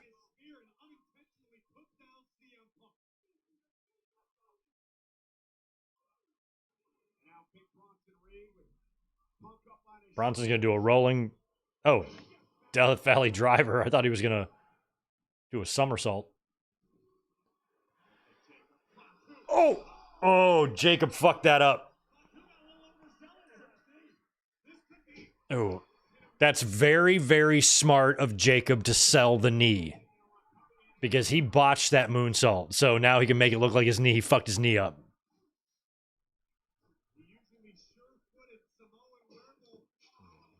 He tried to do his, I think, spring moonsault thing on Punk, and he just lost his footing. But when he landed on the mat, he didn't try to just go right back up and execute the move. He just sold the knee, like, ah, fuck. That's smart. Makes it feel like less of a botch. Fans didn't even chant, you fucked up.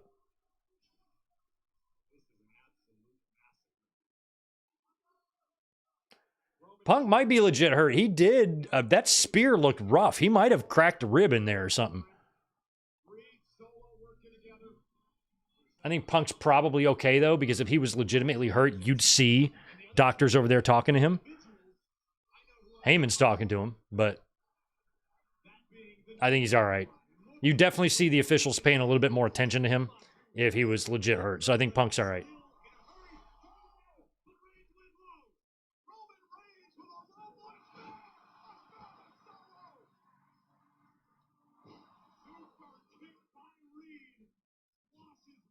And this is a 2 official match, which I didn't realize till now. There are 2 refs in the match. Oh, wow. Tsunami to Roman. Oh, no. Oh, God. Reed's going to go to the top of the cage for a tsunami. Is he going to miss this or hit this? He's definitely coming down either way. Oh, my God. I couldn't imagine Roman taking this. This is life-threatening. He's got to move. He has to move. Punk saved him. Wow. Punk saved Reigns. He barely got out of the way of that in time. Look at how he jumped. Look at the timing on that. God, he barely missed him. Look at this. Jesus.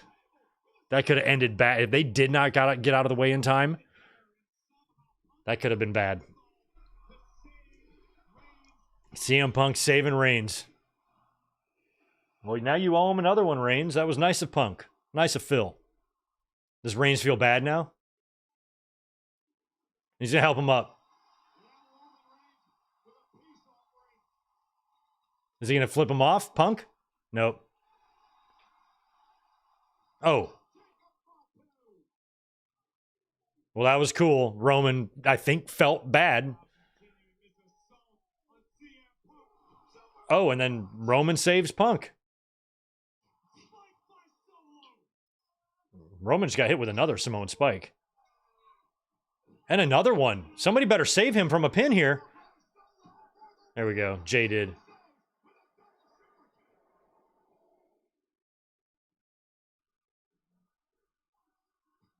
Jimmy through the ropes.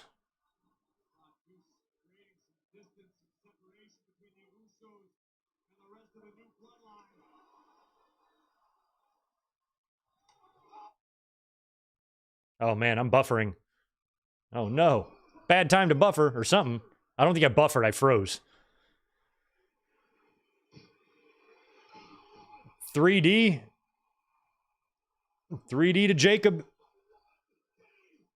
Or the 1D, excuse me. The 1D.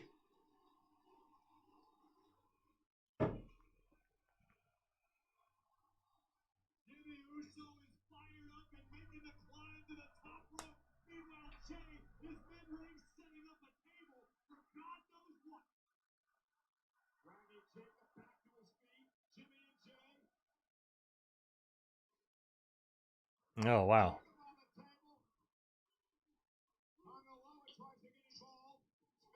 Spear to Tongaloa. Jimmy has got Jacob set on that table. I don't know if he's going to splash him or not here. Oh, no. Sammy took out Tonga. Is Jimmy finally going to hit this splash or not? Oh, no, he's going to go up there. Well, how long do you think Jacob's going to fucking lay here? Jimmy now all of a sudden is thinking about going up there? I feel like Jacob could be home having a sandwich by now. Ooh, sandwich sounds good.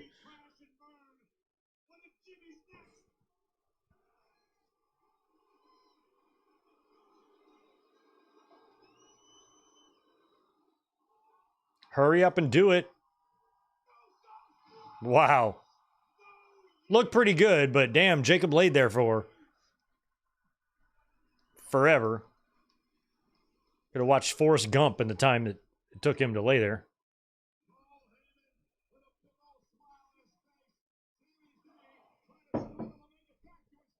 Come on, Sammy.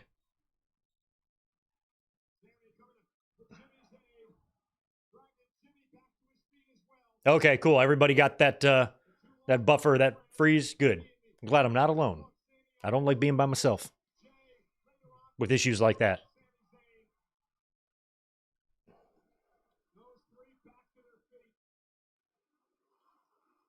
Well, we got some This Is Awesome chants. Where are you guys ranking this War Games right now compared to like the last 3 or 2?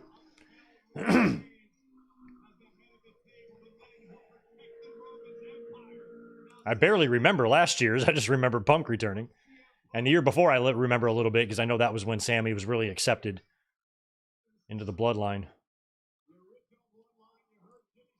Let's finish this shit. And they've got... where is that Ulafala, by the way? Who's got it? Who's in possession of it right now? Maybe The Rock? Does Rock come out wearing it? Yeah, Solo, you fucked now.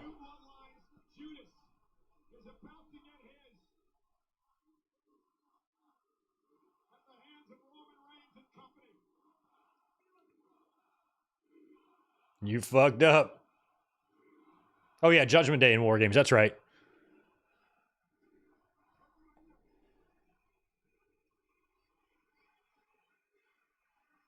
What are you going to do, Solo? Are you going to fight?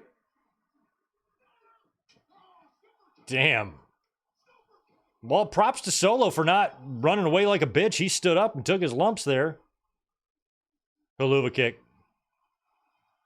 Boom. And they're saving Solo for Roman. Oh, no, he's going to get a GTS first.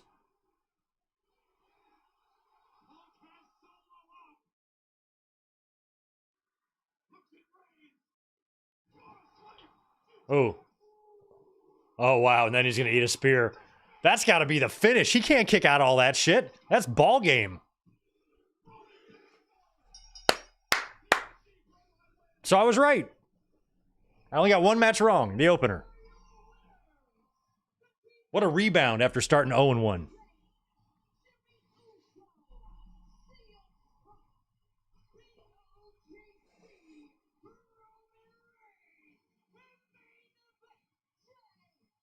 Now, we'll see if there's some post-match thing here.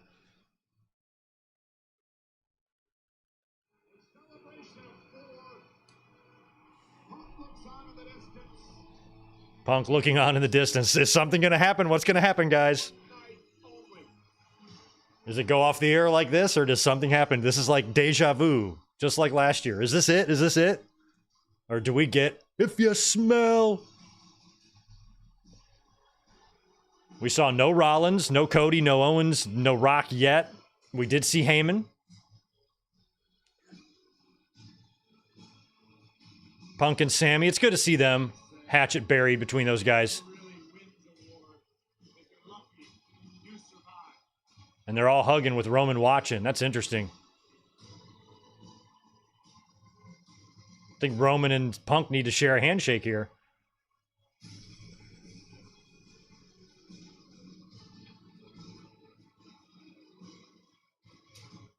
All right, we're going to get a replay first.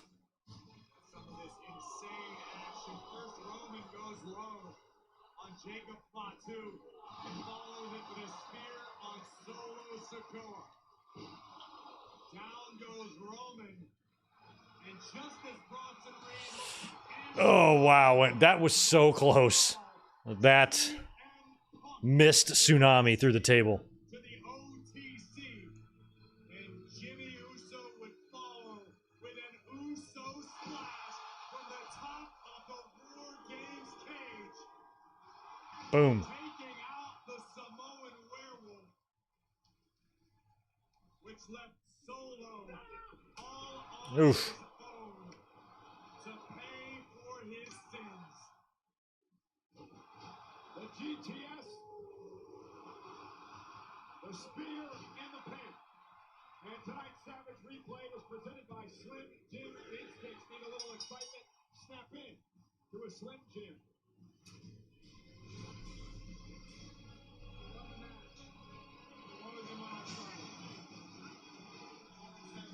What's Roman looking around? Is he going to give Punk the handshake here?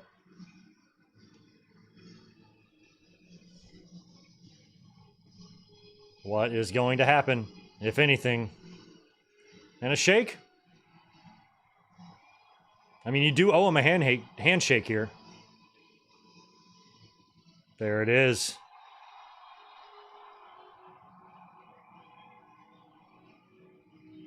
Heyman is smiling on the outside.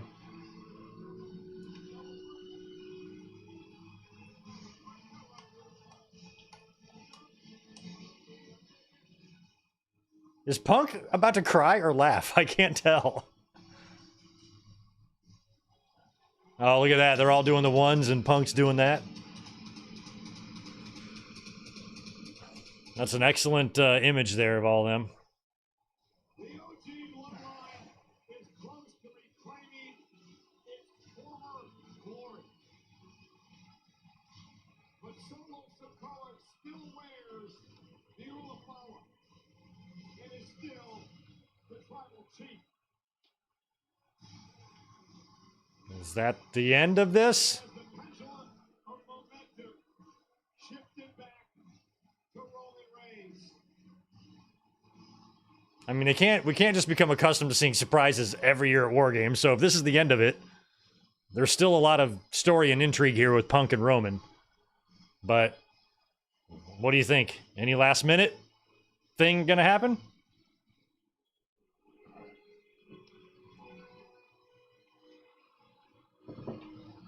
And they're all exiting the ring.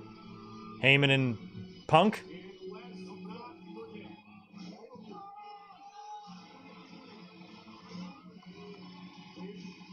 We are in trouble. But when I need a favor, I'm gonna come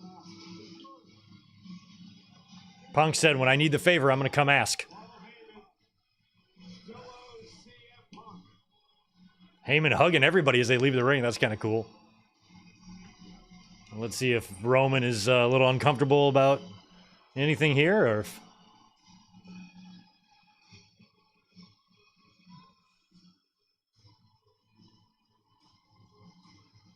Heyman and the Roman and his wise man.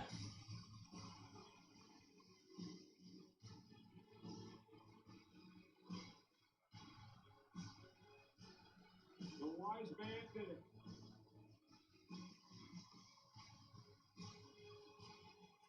Is this it? I see no copyright thing in the corner. Is Punk gonna get attacked when he's heading through there? Nope.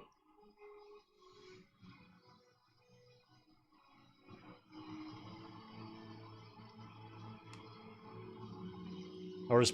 no. Is something gonna happen or not? Is Punk coming back? Is he gonna attack?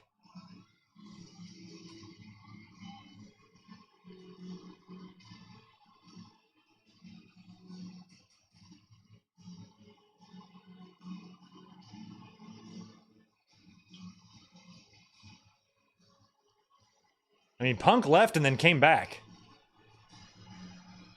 to all do the symbol. Oh God, what's Punk gonna do? Oh no, he's just gonna get in front.